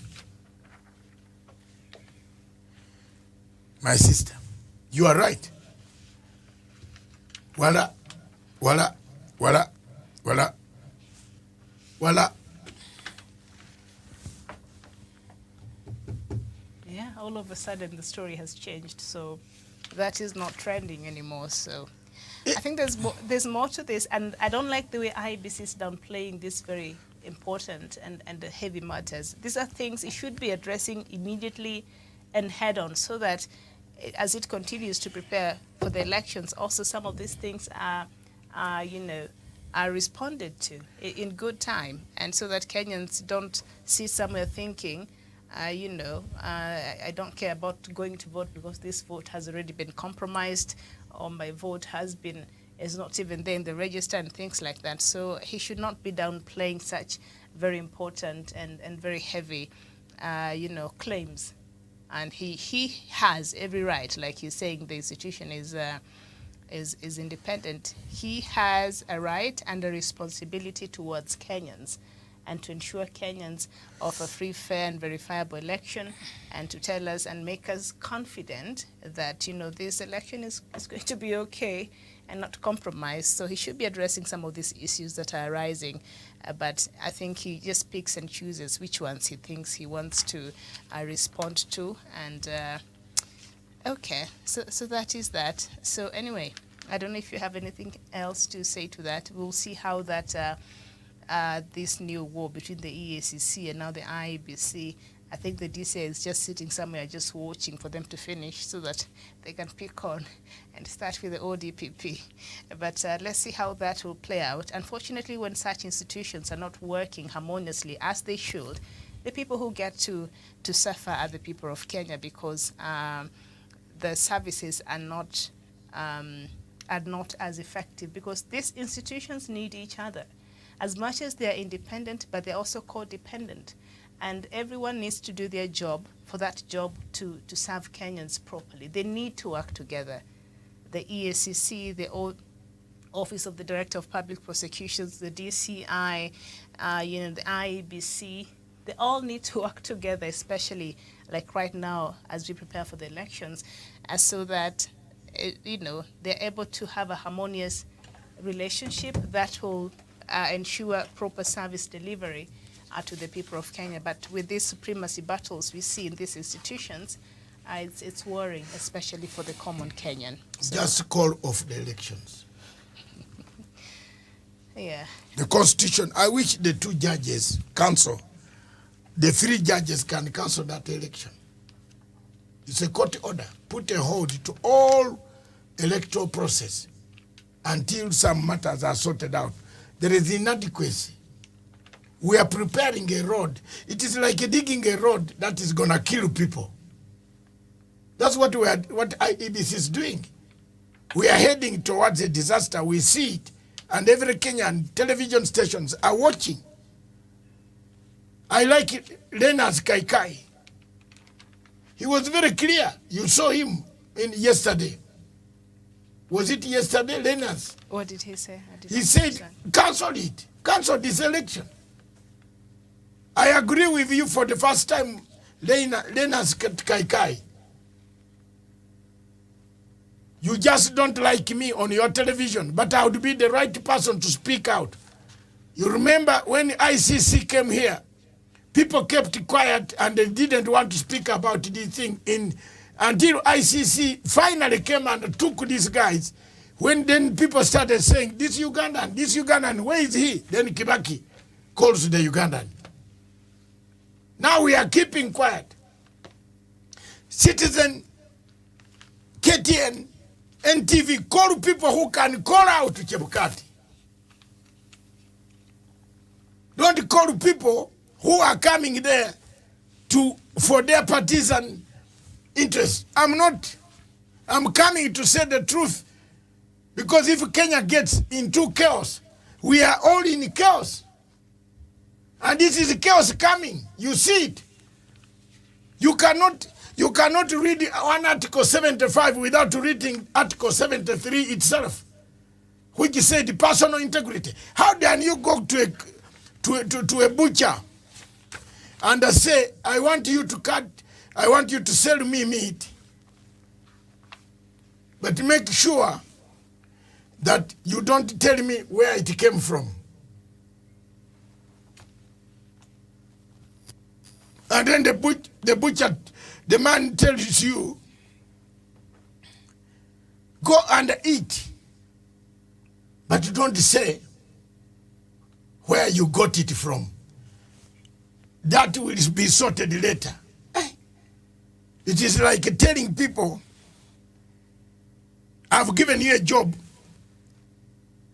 in Safaricom, as Miriam says, but give me this job as an accountant. I go and steal some money while the other one is being cleared. When you know exactly that this is money stolen, this man is a thief, is an accountant, he was sacked from the other place. How can you do that? Good morning. All right, so yes, still on that matter, as we move on to another, sources inside the IEBC said the issue of voters being transferred without their consent had divided the commissioners, who have until June the 16th to clean up the register in readiness for the August 9th. So they have just about 6 days. On Wednesday night, Commission Chairperson Wafula Chebukati acknowledged that more than 246,000 voters listed in the register were dead. Another 481,711 had duplicate records, while 226,143 were registered using identity cards that did not validly belong to them. He also said that 164,269 others were registered with invalid identification documents. That means over 1.1 million voters out of the 22.4 million voters could be affected by the irregularities. KPMG, the company hired to audit the register, said on Wednesday night that the Electoral Commission must address the irregularities before the audit firm can endorse the register. So KPMG, being a firm that is very reputable, they're saying, IEBC, before we endorse this register and before we put on our final signature there, IEBC has to rectify these things because they do have a name to protect. So let's wait and see how that will play out. So we look at another matter that also made headlines over this week, and that is the Azimio presidential candidate Raila Odinga refuted claims that he was to shut the Mutumba industry, saying he was misunderstood and taken out of context. Speaking at a business forum in Nairobi County on Tuesday, he said the industry cannot be killed as it is creating employment for so many people. Raila told his opponents to shun propaganda, even as he urged Mutumba stakeholders to disregard them. He further promised that his administration should empower the business sector to ensure those who rely on it are not out of business. And there's a clip that was making rounds of Ruto. Deputy President, yes. Yes, can we have that clip? Saying the Do you same have thing it? that Raila was saying, that we need to revive our textile industries. Do you have the clip? Yeah, that we need to do that. Put it on. And when you look at all his shirts that he's been wearing, a lot of them are from Rivertex. Miriam, not even his shirts. Look at his... A lot of them are from Rivertex. I've not seen any of these people with Mutumba shirts. So the irony... Look at this. And the oxymoronic nature of how they're responding you look at that. To this issue is ridiculous. But yeah. So this has been a conversation that has refused to go away. It can't go away. But for me, Dr. Matanga, I have a solution. Which is?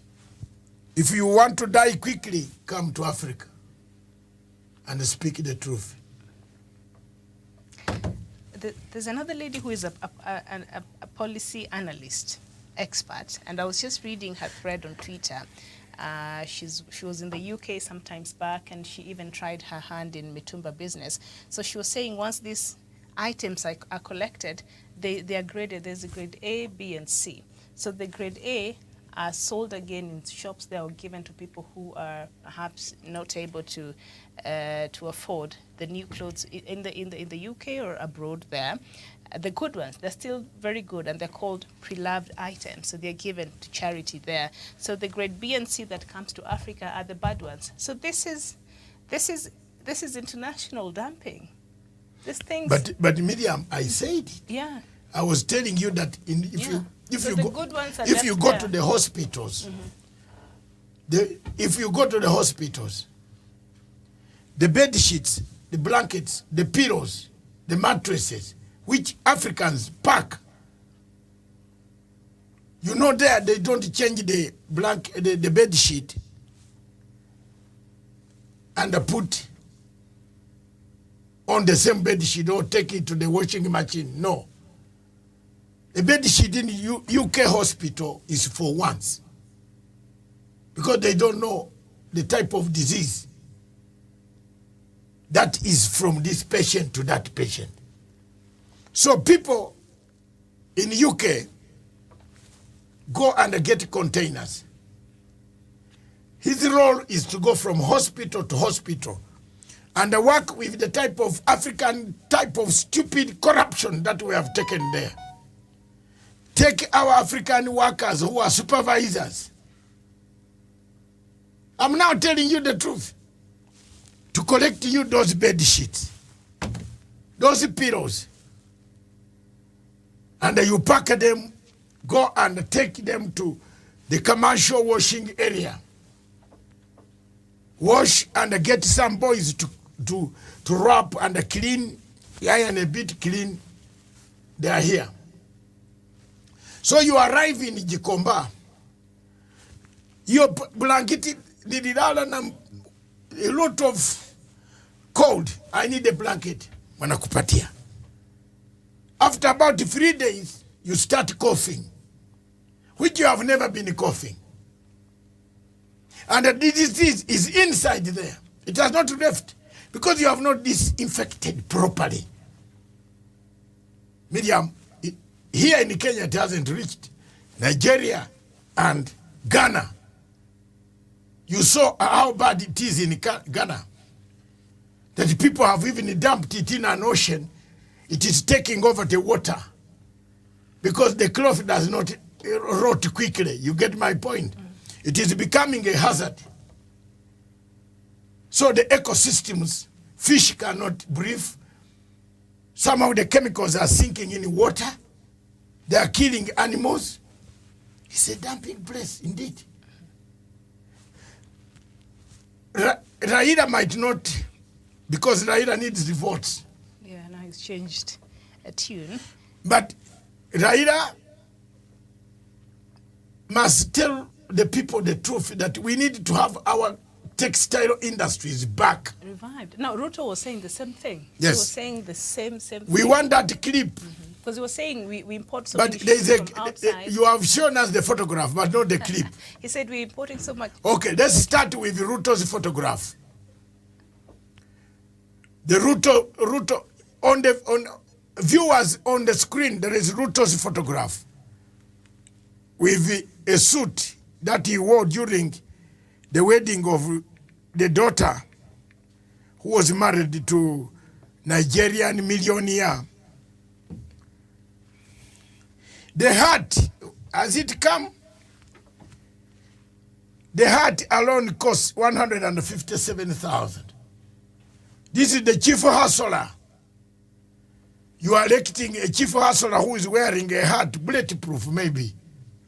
Yeah, it's a bulletproof, actually from Nick Fokwet. Fokwet he makes clothes for bullets. Bulletproof. Okay. Yes. For caps. Unaweza vests. They come from here. I have a vest also, home. Tom Ford. A suit from Tom Ford is 431,000. Maybe the son-in-law brought this. Or Ruto himself, he likes showing off. Eh? The watch, Ruto's watch, Rolex, is 500,000. If you give me that money, I can grow beans. Beluti shoes, you know Beluti shoes? Beluti shoes are the most expensive on planet Earth. You can't buy a shoe there. Me, I wear Clarks. I'm British. British man wear Clark. Clark doesn't go down, you know. The sole remains. Umetembea hapa lakini sole inabaki. 600,000. My dear. This is the hustler you want to elect. That's your chief hustler. Who opposes Mutumba? No, who says it is? No, he doesn't oppose Mutumba. He doesn't like Mutumba to be banned. But his children are his children. Are his children wearing Mutumba? Is Rachel Ruto wearing Mutumba? She wears very nice African wear from Rivertex, I believe, or from elsewhere. And with a very nice cut. It's very good African No, wear. she has a nice cut with. I like her style. I like her style of the hair. But I think. Yeah. In President Uhuru Kenyatta. Nyenye wa Kenya, nyenye ndio wajinga, hapana Ruto. I'm sorry. Have I written rightly? Wajinga ndio nyenye, si Ruto. I don't know if you have that video where he was. Let's have the video where Ruto was opposing. Kenya, no, he was actually supporting the idea of what Raila. Kenya, we killed so many cows in a year, so we can use that hide to make shoes instead of importing the shoes we import from outside. And a lot of shoes that is imported from outside is Mutumba. And of course others from China and across.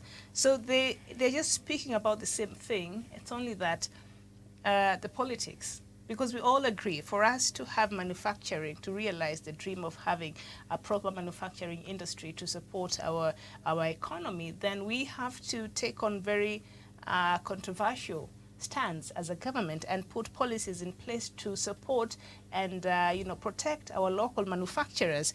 And when you look at, say, the EPZ, and we've seen like the EPZs in Kenya today, they do produce a lot of products and clothes that goes to these non-international brands. And there are some incentives that these EPZ centers have been given that they enjoy. They enjoy a 10-year corporate income tax holiday and a 25% tax rate for a further 10 years thereafter, and that they do enjoy a 10-year withholding tax holiday or dividends and other remittances to non-resident parties, and they do enjoy a perpetual exemption of VAT and custom import duty on imports like raw materials, machinery and office equipment and so on. And they do enjoy a perpetual exemption from payment of stamp duty or legal instruments. And they do enjoy 100% investment deduction on new investments in EPZ buildings and machinery applicable over 20 years. And they also do enjoy other benefits of investing in EPZ, others. So if we could create and put policies in place like the government has put in this for these EPZs, the export processing zones, to of course attract more investors from outside and help build our economy and promote and facilitate, an enabling environment. So we have to do the same to our local investors who may not necessarily have the capacity to operate and put up an EPZ zone and center, but we have to make sure our local manufacturers are protected the same way we are able to protect these big investors. We have to do the same. We have to protect our local manufacturers to ensure that this dream becomes a reality, and in the long run, this Buy Kenya, Build Kenya, becomes not just good in the books, but we start proudly wearing clothes that have been manufactured. And if you're able to put good policies in place, like these people don't pay the stamp duty. Their raw materials, when they come in the country, they don't pay tax for that. Why can't we have tax? Because it is tax that is killing a lot of industries in this country. We could put such incentives to attract more people and to protect and to ensure that we cultivate that culture of promoting our own here as far as manufacturing is concerned.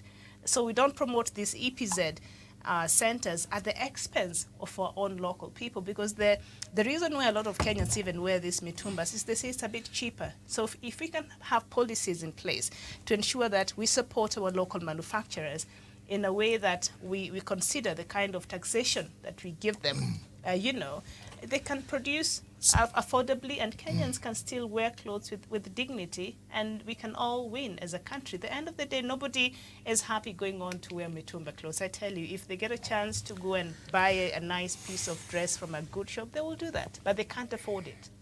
Miriam, I agree with you 100%. It is a sad story, and I hope the video came, played. Ndio mambo ya manufacturing. Ile mambo yote tunaagiza, mambo ya viti tunaagisha, nguo tunaagiza, viatu tunaagiza, tutasimamisha. Ndio hiyo nguo na viatu na all wood products iwe manufactured katika taifa letu la Kenya, na vijana wa taifa letu la Kenya katika ile mpango ya kuzalisha mali tuweze kuondoa umaskini. Ndio mambo ya manufacturing. Ile mambo yote tunaagiza, mambo ya viti tunaagisha, nguo tunaagiza, viatu tunaagiza, tutasimamisha. Ndio hiyo nguo na viatu na all wood products iwe manufactured katika taifa letu la Kenya, na vijana wa taifa letu la Kenya katika ile mpango ya kuzalisha mali tuweze kuondoa umaskini. Thank you very much. The same thing Raila was saying. That is exactly what Raila was saying. We stop importing clothes and shoes from outside. Yes. That will include Mutumba. Then we support our local textile. And what so why is he? Why these guys? You see, when you have no ideas, you run to criticize Raila Odinga. For me, that's why Dr. Matsanga, I stand firm. If you have Mutumba, don't come to my house. Sorry. Okay. I'd rather go and buy, no, honestly, I'd rather go and buy you a new dress. If you are even my house girl, a new dress, nunua. Nikulipe high, ununue. Because if you lipa low, atakuibia ile mupya. Don't come. Usikuje kwangu. Iko vitu mbili mimi sitaki kuona kwa mwanamke, nguo hizo mbaya na nywele zile za India sitaki, na Brazil. especially India. I am going to do a documentary on Indian hair. Museveni was telling one of the girls that you should have won the crown if you had natural hair. Look at the hair you went with there. It is true, Mr. President, you are right. Do you not see that most Ugandan ladies have short hair? Especially ministers. The president does not like to see my president Yauko, president ya Republic of Uganda, ataki kuona nywele ile kubwa kubwa like a Mrs. Paul Biya.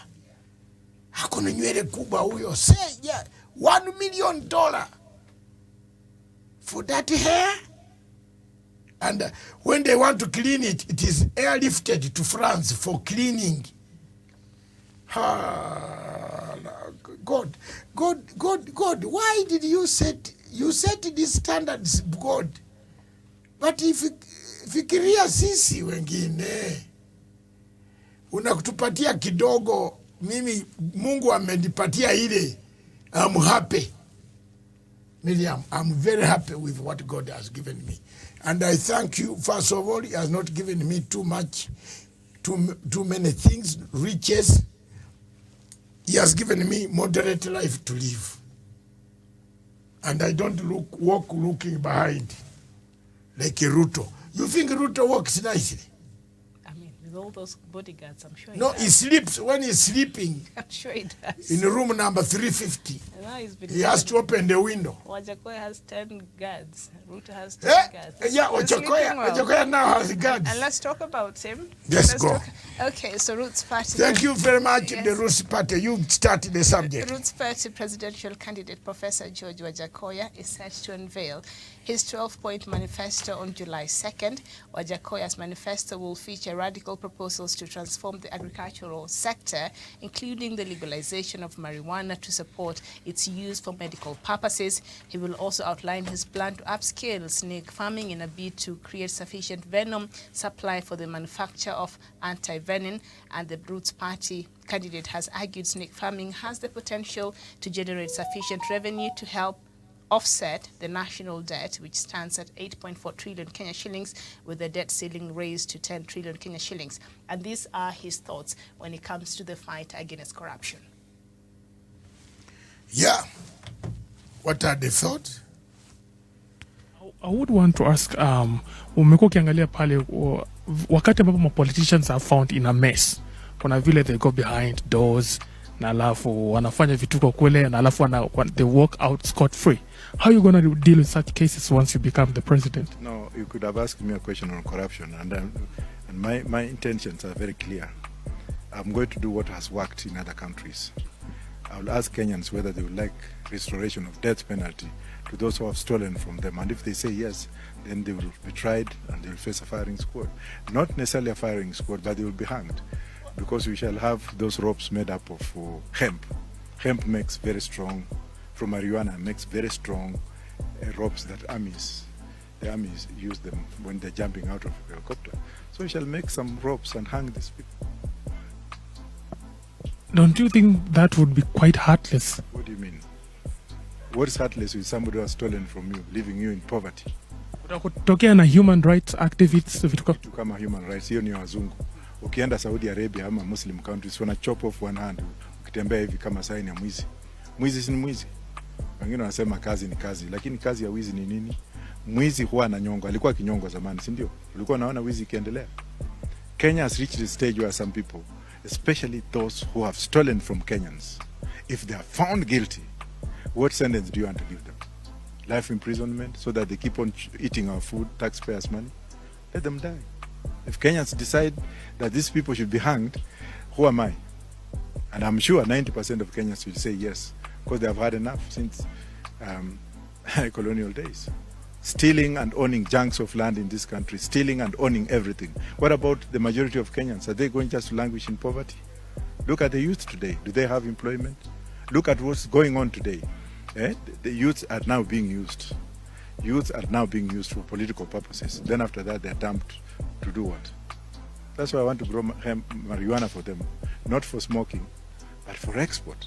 Because if a sack of marijuana can give us $3.4 million, 100 is enough to pay off the Chinese debt. Na waende kabisa, wakwende huko. We have young engineers from Nairobi University, civil engineers from Kenyatta University, Kenya Army Brigade on engineering, who can do this work.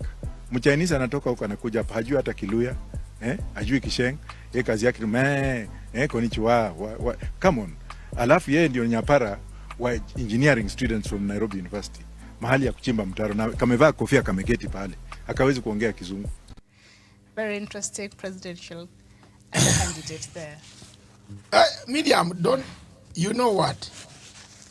At the moment,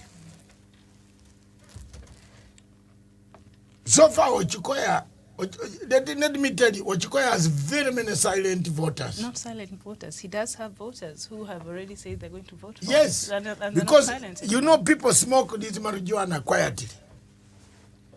And they smoke it when the police is not very near. Because it's illegal here. But on that day, they will come out to vote.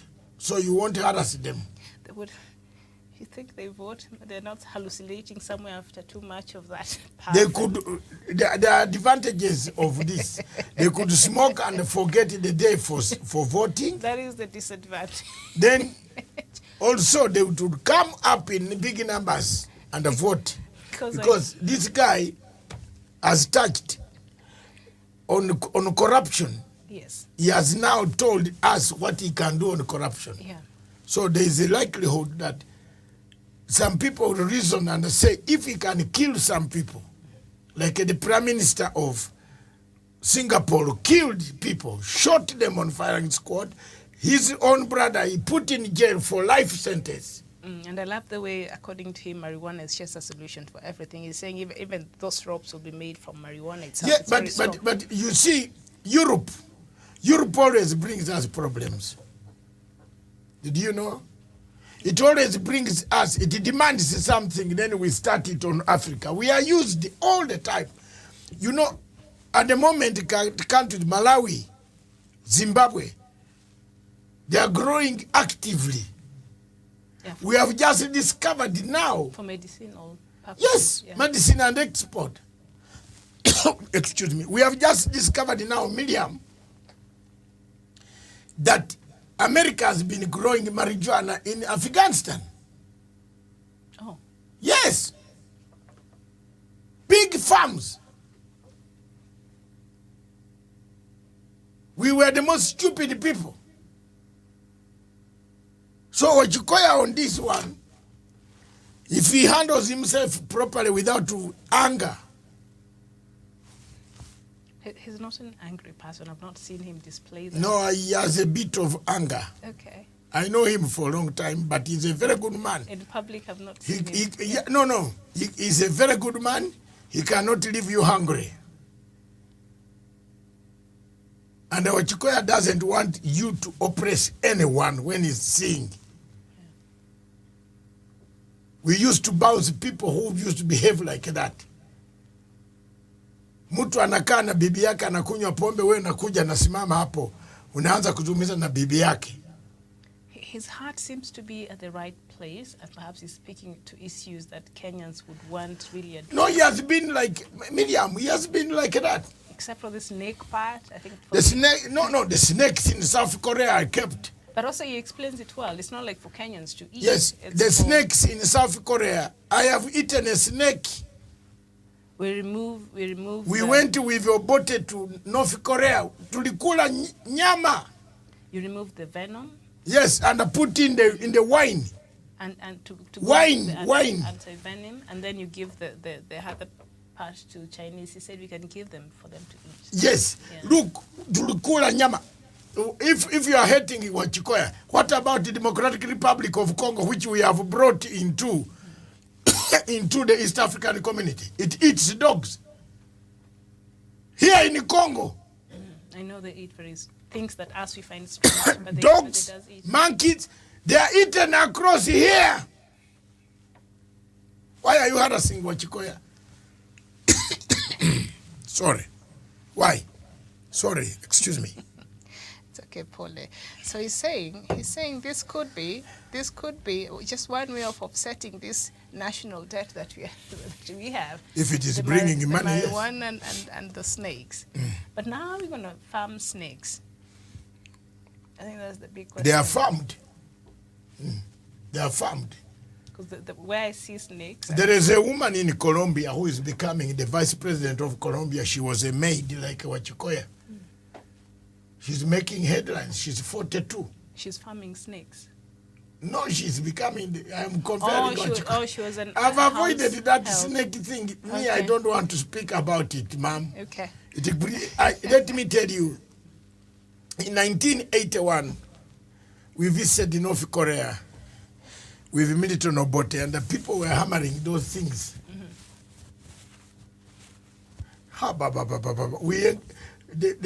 The snake wine was imported into Uganda. And you could go, you find someone with that.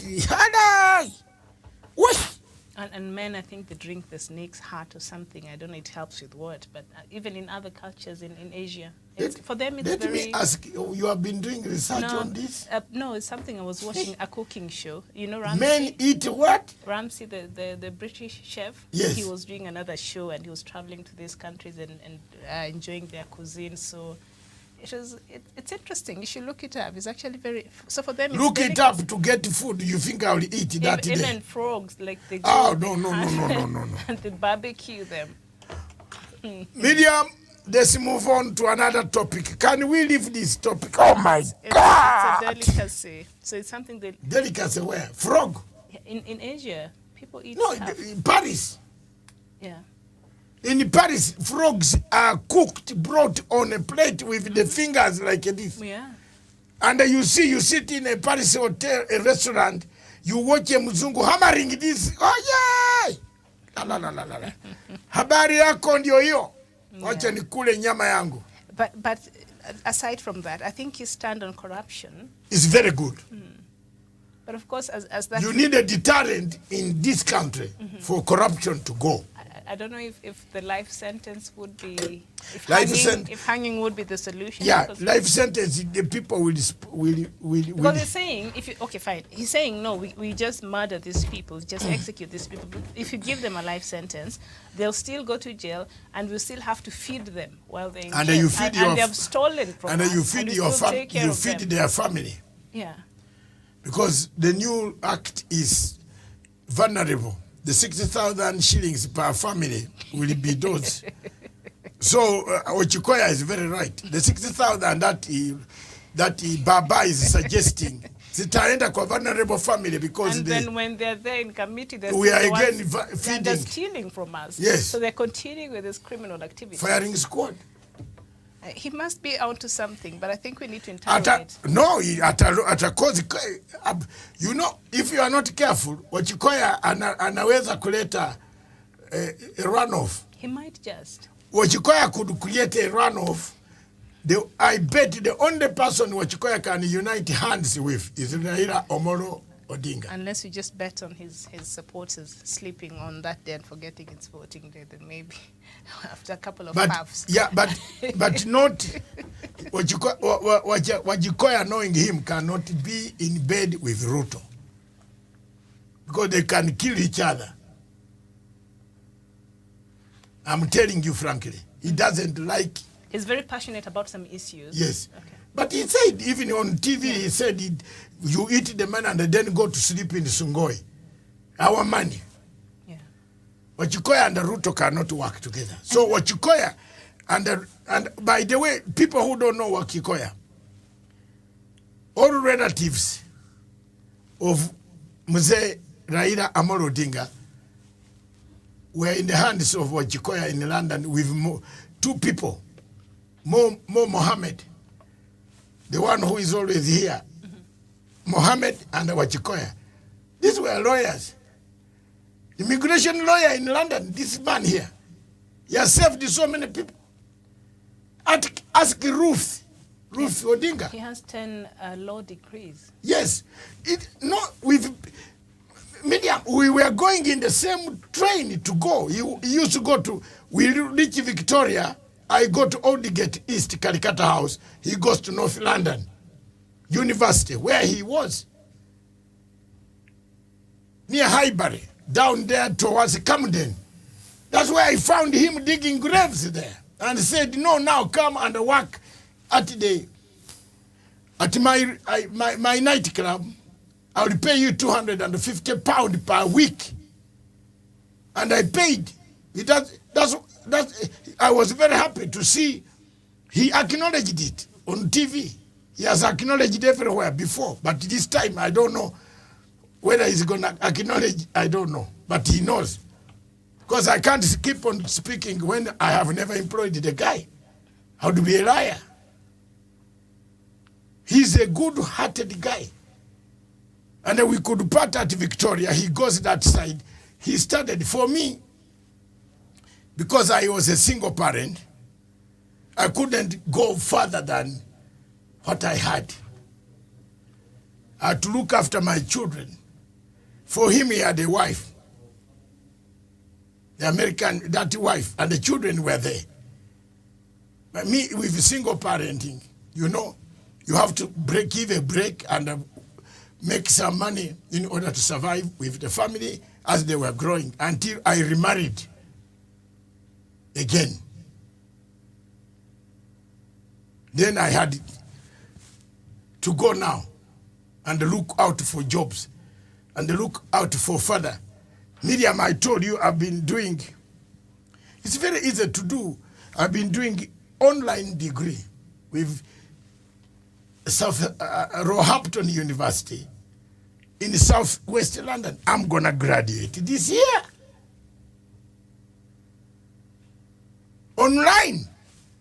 When you see me at 3 a.m. waking up, what am I doing? There is everything has been, the school has been brought here in your laptop. Then you complain. Another master's degree in strategic management. It can be for me to be able to analyze projects, strategic projects, how to do this. Or I have been doing it. And at times I turn on to be the teacher. Some of these Bazungu small girls, they are there, hey, where is that guy from Uganda with his language? But when I go on, I come online, they say, ha, uyu mtu ako na material. So I have a lot of inbox here on my system. It's doable. There is something in London that a Mzungu cannot stop you. School and the church. Our church, St. Mary's, in Addington Village, is never closed. It is open. Even if you come at midnight, the vicar, someone is around there. Say, what is the problem? Okay, come and sleep here until tomorrow. You know there are people there who are homeless. You think homeless people are here only? They are worse there. Some people have drunk, they hammer this brandy from morning up to evening. He forgets even where he came from. So, it is very easy. If someone gets a chance, we make contribution for people to go to those countries for schooling. But if you have got a chance, you are there. Why don't you utilize it for schooling? Yeah. That's what I kept on telling my friends. Most of us who went into exile in 1980s, I kept on telling friends, they were telling me, build houses, home. Will I sleep there? How do you know whether you will sleep in the house? Go to school. My cousin brother recently here died. Is he sleeping in the house? You saw the burial here live. I told him, you are talking of buying the house. He had refused going to school. I pulled him and he went to North London School with Wajakoya. James, the late, was going with Wajakoya to North London School. I went to London Guildhall University, Calcutta House. My student number is well known. I had to start all afresh. They did give you This leverage, man, there was a lot of good things. Not like now. They have complicated people. Too many thieves have arrived. Nigerians have arrived to fake this, but the one thing you cannot fake in London is a certificate. Because to be in the university, you must have a number. And I'm told you have brought numbers here now also. Yeah. Yes. That student number. Ask anyone. Ask Wajakoya now. What is your student number? It will bring you everything Wajakoya has studied. And that's how things are. So people who have gone out, yes, building a house, it's okay at home. It's all right, but for who? Some people who told me to build a house, I got a house, my brother, after paying 28,000 shillings, Robert was killed the same night. With documents he had changed. Robert Rubosh, he died with my money. 28,000 pounds that I had bought a house in Indian quarters. The sisters who took over the house, Miriam, they told me, the papers we can see the signature here, the name, but we can't see, did you finish the money? So first I had to mourn Robert. Robert, the only cousin I had, who was doing everything for me in Uganda. So from that day, I got mad. I got mad. The house, if you have, build it, buy it in London. That's where you're sleeping. Because you don't know whether you will sleep it. People who told me 30 years ago that have a house, that Museveni is going to go tomorrow. Where is he? Is he not there? He's sleeping even there on the job. Whoa, but he's still there. So wewe utalala kwa hiyo nyumba lini? Miriam, utalala kwa nyumba lini? Your home is where you are. Yes, the home is where you are. Okay. And they were harassing me. Oh, this, oh, for who? Me nataka my barrio to be short, precise, exactly like a Jonjo. Kwisha. You are killing the environment, ecosystem. This is Friday, let me bring... No, if you need a lawyer for the will, we can get Wajakoya. No, I've got the law. I've already written my will. To help you with the will, update that. The Friday, but there's something which worries me in Africa about the barrios, embalmment of the bodies. I got an experience of my brother. We put him in the fridge in this cold undertaker for a long time. These are chemicals. Do you realize that we Africa, we have a problem? We have a big problem in Africa. That's why these diseases are coming. Every barrio now, people keep people there. Then they come ceramic tiles. What are they called? the ceramics. Ceramics. Shine what? Are you coming back? Marble. Are you coming back? Are you coming back? Why Islam? Haven't you seen Saudi Arabia very progressive? Unakunduka saa hii wanakutereka there unaenda hallelujah Muhammad in the sand. But for us, we are sending chemicals to the earth.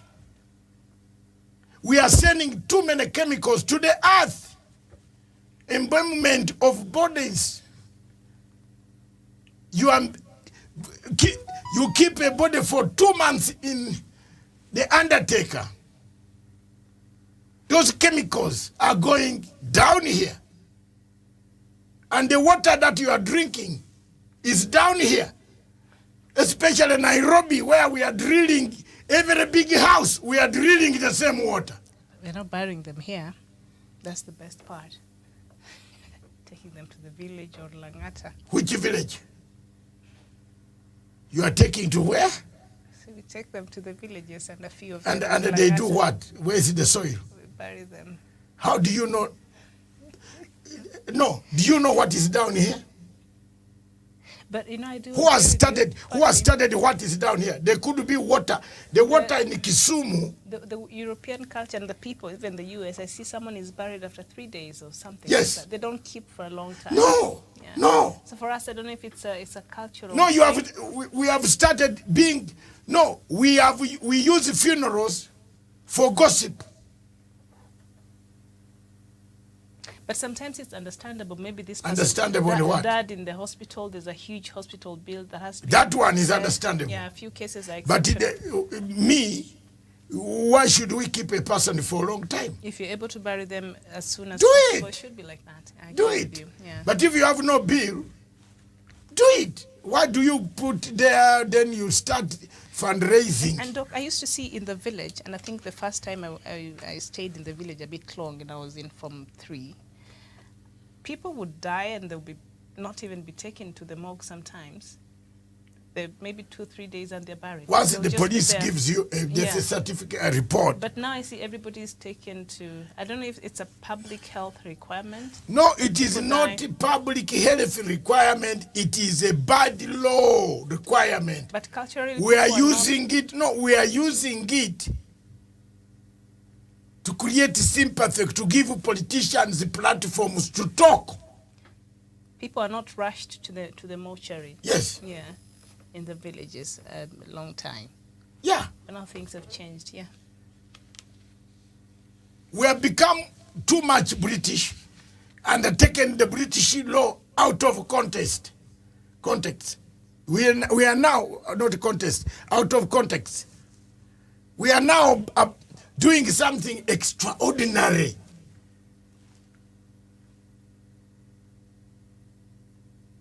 And you know, when you keep this person for a month or so, it's very expensive. Mourners keep coming to that home, they keep eating, you have to take care of them. No, and some it's of very them even expensive. come to survey which car they will take after this.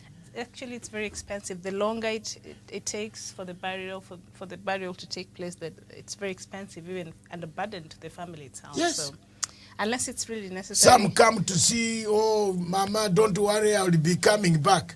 Some see, Baba, don't worry, you will be lonely. Ladies said you will be lonely now, she's gone. Wanatafuta. Wako na mambo mengi, Miriam, you don't know, Mama. But you know, for you, from here, you go direct to your house. Some of us walk into these places with Fred Kiairi.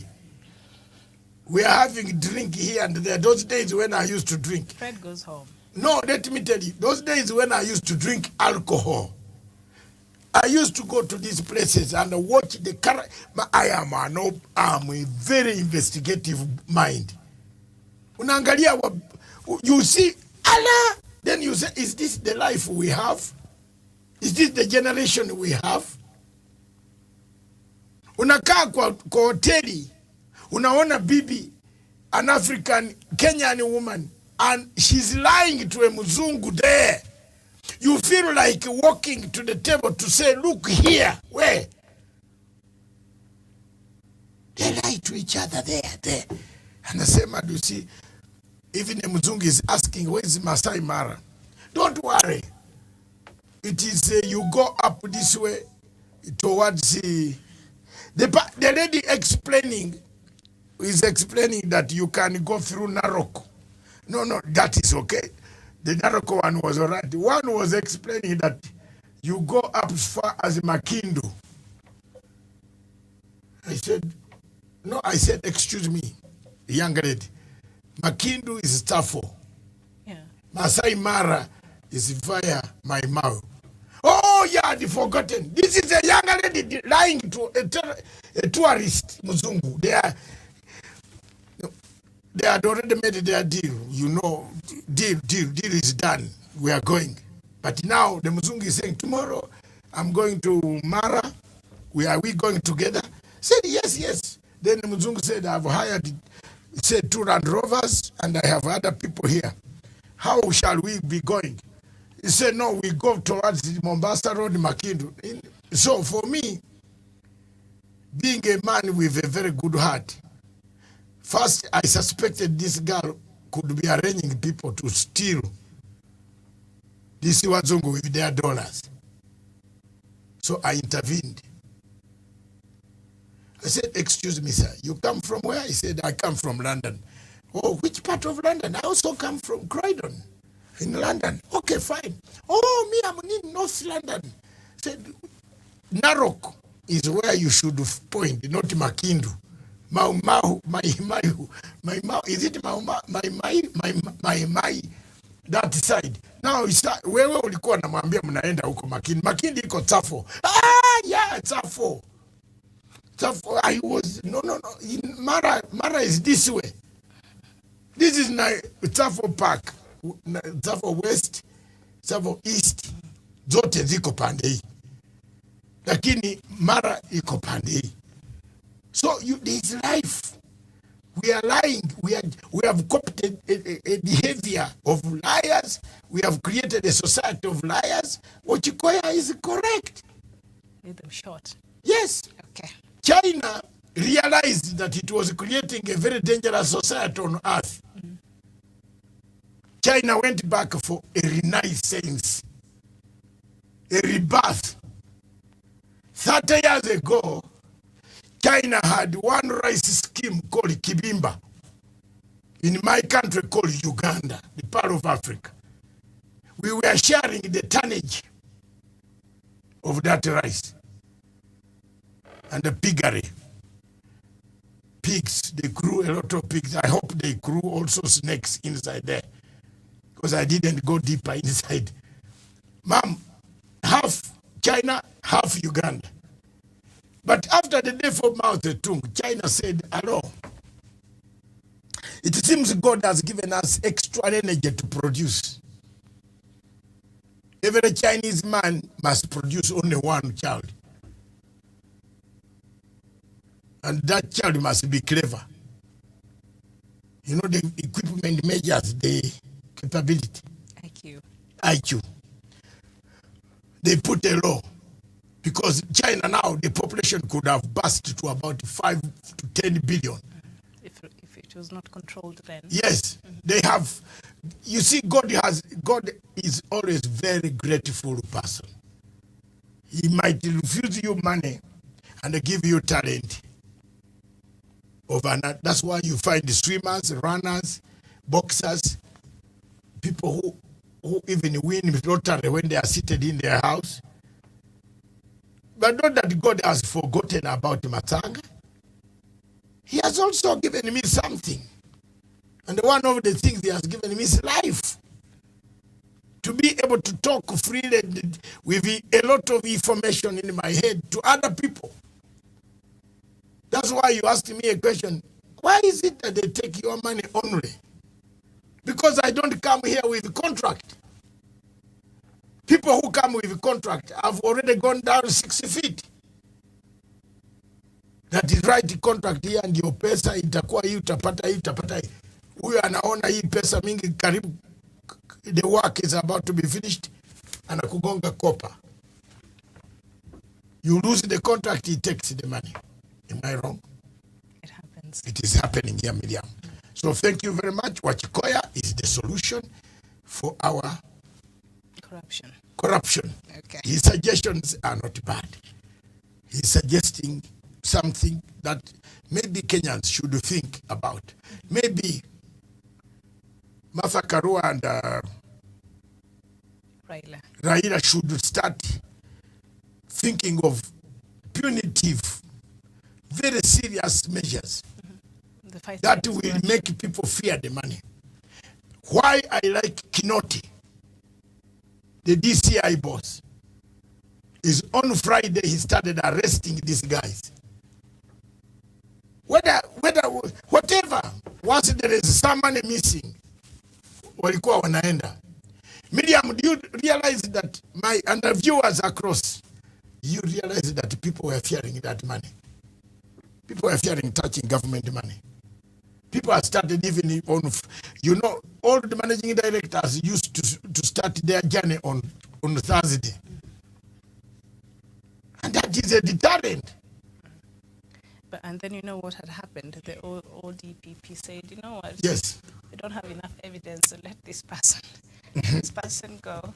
Or they stop. And they say, now we are paying 67 million Kenya shillings. Yeah, over something that Kenyans did not benefit and Yes. are not benefiting from. It is not and there. will not benefit from. 67 million shillings per day. Yeah.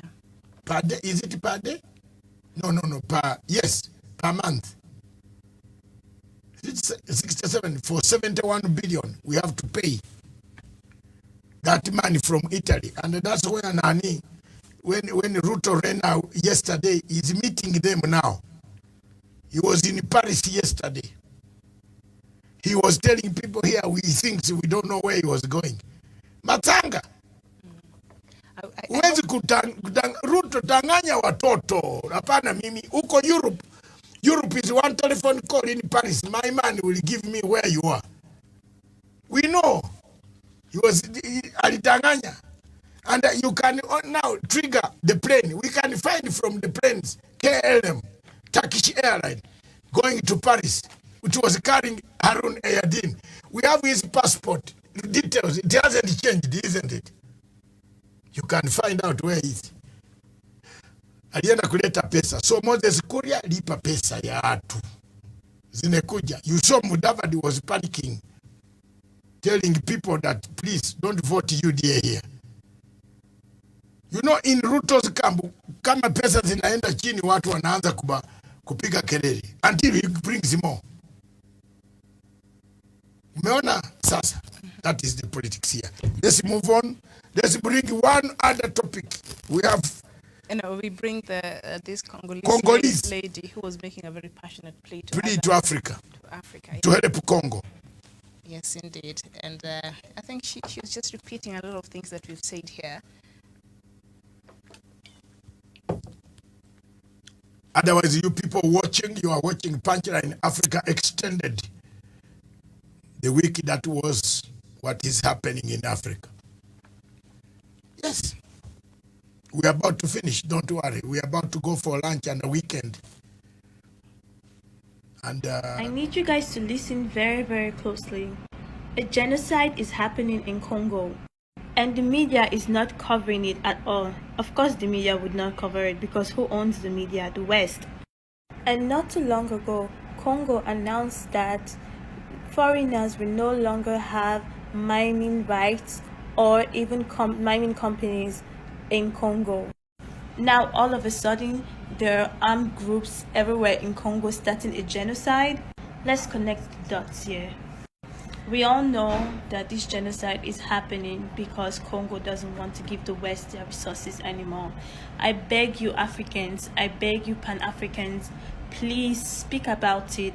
Donate, do whatever you can to help Congo, because this is the time to show our unity. We don't need help from the West. Please do not involve the West in this. We don't need help from the West. We need to kick them out. The Congolese girl has said it all. Belgium has started returning all what they stole from Belgium, from Congo. But when you watch that clip, Miriam, what comes in your mind? We have been saying these things here, and it seems that some people don't take some of these things, but things take long to come. This lady has summarized everything, said, help, Congo is in chaos. But Congo itself allows people to come. As soon as you opened up, the rebel groups came. Now we saw them taking every position because each country in the world has its own rebel group.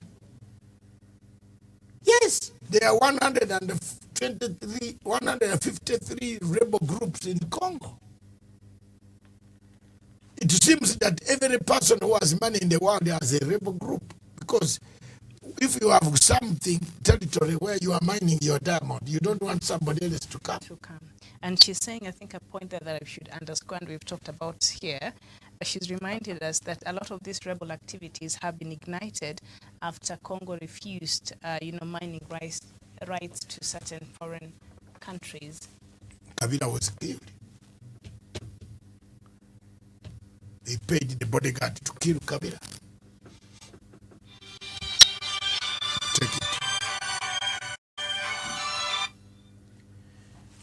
Okay, very well. Yes, So I think that some very important points that the lady is making there, I think it's something that we all know, but what she's said there that should worry all of us is there is an active genocide going on there in the Democratic Republic of Congo, and I think we've been bringing you these reports every now and then.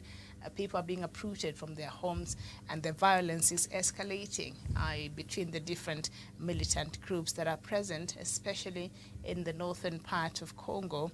And countries have been Congo has accused Rwanda and other countries, but there seems to be a lot of the Congo conflict is multifaceted. We do have the external factors that I think are also greatly at play, that in connection with the the natural resources that Congo has. So I don't know, maybe this meeting that is being held in Nairobi will be a good start, but that will just address a part of the problem in Congo. But I think the major problem in Congo is not being addressed, and much of it has to do with the external interference and what that lady has just pointed out there. Doc, should we move on to our last topic, and that is this lady who has a good number of husbands. I think it has a name, it's called polyandry. She has 7 husbands, something that is quite strange in this continent. Polyandry from Zimbabwe. Polyandry, yeah. It's called polyandry. Yeah, she's from Zimbabwe. I think, I wish I was the one. I was reading through... No, Miriam, can you do that? No, that's not for me. But I was listening to her story, and she is not a normal lady. She is a witch doctor. She has supernatural powers. Then she has bewitched these people. So if she tells you, even she said, I was just watching it here, it's still open on my computer. So if she decides you're my husband, you can't say no. So they're not there willingly. So they are there by default. They're there by force, by fire, I think, through those natural powers. And she said she has built all of them houses. So she's the one who decides where she's going to sleep. If I want to sleep in the house of husband number 1 or number 2 or number 3, and she's saying she's having this many husbands because she was I think advised to do so by, I don't know, elders, so that she's able to keep these powers. And she was also advised to have as many children as possible. So I don't know how this is going to be possible, because she's only one woman. I think you can only have as many children as possible if you had many women in this marriage, but she's only one woman, so you can only be pregnant one time, one child at a time. So I don't know how she will realize this. But yeah, so for her, it has everything to do with the superpowers and, of course, witchcraft, and those are natural powers that she has. And because in ordinary, even African society, I don't even think it's within our culture to have this many husbands, but she does. And she's the one who chooses these husbands. Doc. So she has abused them. Well, you can't run away. She comes and decides, Dr. Matanga, you're going to be husband number 6, and that's it. I want also to go with my charms. Okay. Yeah, na mimi niko nayo. Kali sana from Mount Elgon. And she says if you refuse, then you probably die. Yes, I also make it hard. You know, so when you look this at is this like men, a film. They're not even happy. I go with my charms also from Mount Elgon. Tukutane huyu. Kama nakuja Zimbabwe, I'm coming to Zimbabwe. I'm going to check. Oh my God, I don't want to stay there. Those men look very terrified. Yeah, they are terrified. Yeah. Because they are abused. And she's saying you can't cheat on her. They are on abused the marriage. So even if you think about cheating before you even do it, she already knows. So you're stuck with her. But does she satisfy all of them? She said they're all happy, but I don't know. They can tell, but I guess they can. No, they seem anybody terrified. in Zimbabwe who has got all these, some strange things are happening in Zimbabwe. Why? It's very strange. But Recently they said they were selling sijui what. that was a joke. Oh no. It was a joke. Allahu Akbar. Yeah, so anyway, So it's very interesting, the things that are happening. I want to emphasize one point, that whatever happens in Kenya and whatever happens wherever it is, the election must be credible. That election, if it's not credible, then we better call it a day. I think, Miriam, the rest of the topics that we had, we have done our best. Yeah, we have done our best, and you can get our clips online. Starting from next Tuesday, we shall have Mr. Dr. Philip Kisia analyzing every Tuesday morning from 10 o'clock up to 12. We shall be analyzing the issue of elections, the 2022, with Dr. Philip Kisia, a former town clerk of Nairobi City, a great thinker. We shall be with him from time to time to do the analysis. Thank you very much, Dr. Kisia, for your accepting after seeing what we do on this television station. You want also to join us to do quite a lot of things. Miriam, other than that, we shall also be looking at Somalia on Sunday, the new president and the new dimension. Are we home? Tonight, Matanga on Africa Spaces with Kennedy Wandera and Makonera. We are on that. It's a major thing. I'm one of the guest speakers every Friday. And I give my 30 minutes presentation. Then I am asked questions from all over the whole world. Oh my God, good questions. Some people learn, and they learn very nicely. For now, Miriam, I want to thank you and tell you that Article 75 should be ready together with Article 73. Do I need to do a takeaway? No. No. We need to go for lunch, Miriam says. Yes. And when the mother says, we go, we go. Yes. Thank you very much, viewers. Thank you. You have been here from 9 o'clock. We have been here with you. We have talked so many things. I'm told there is a conference for women, and the pictures that are coming out are young ladies. And the women, I can see Itumbi for the first time. His legs are working and he's able to move. Congratulations, Mr. Itumbi. But stop spreading Bonoko intelligence to land you in chaos, my son. So thank you very much, viewers. Thank you, Kenyans. That's all we can do. Miriam, for me, thank you. Have a nice weekend and enjoy the facilities of the weather. All right. Thank you so much for watching. We'll see you on Sunday for another edition of Africa Showdown, God willing, 2 p.m. East African time. This has been the extended version of Unfiltered. Thank you so much. Bye-bye.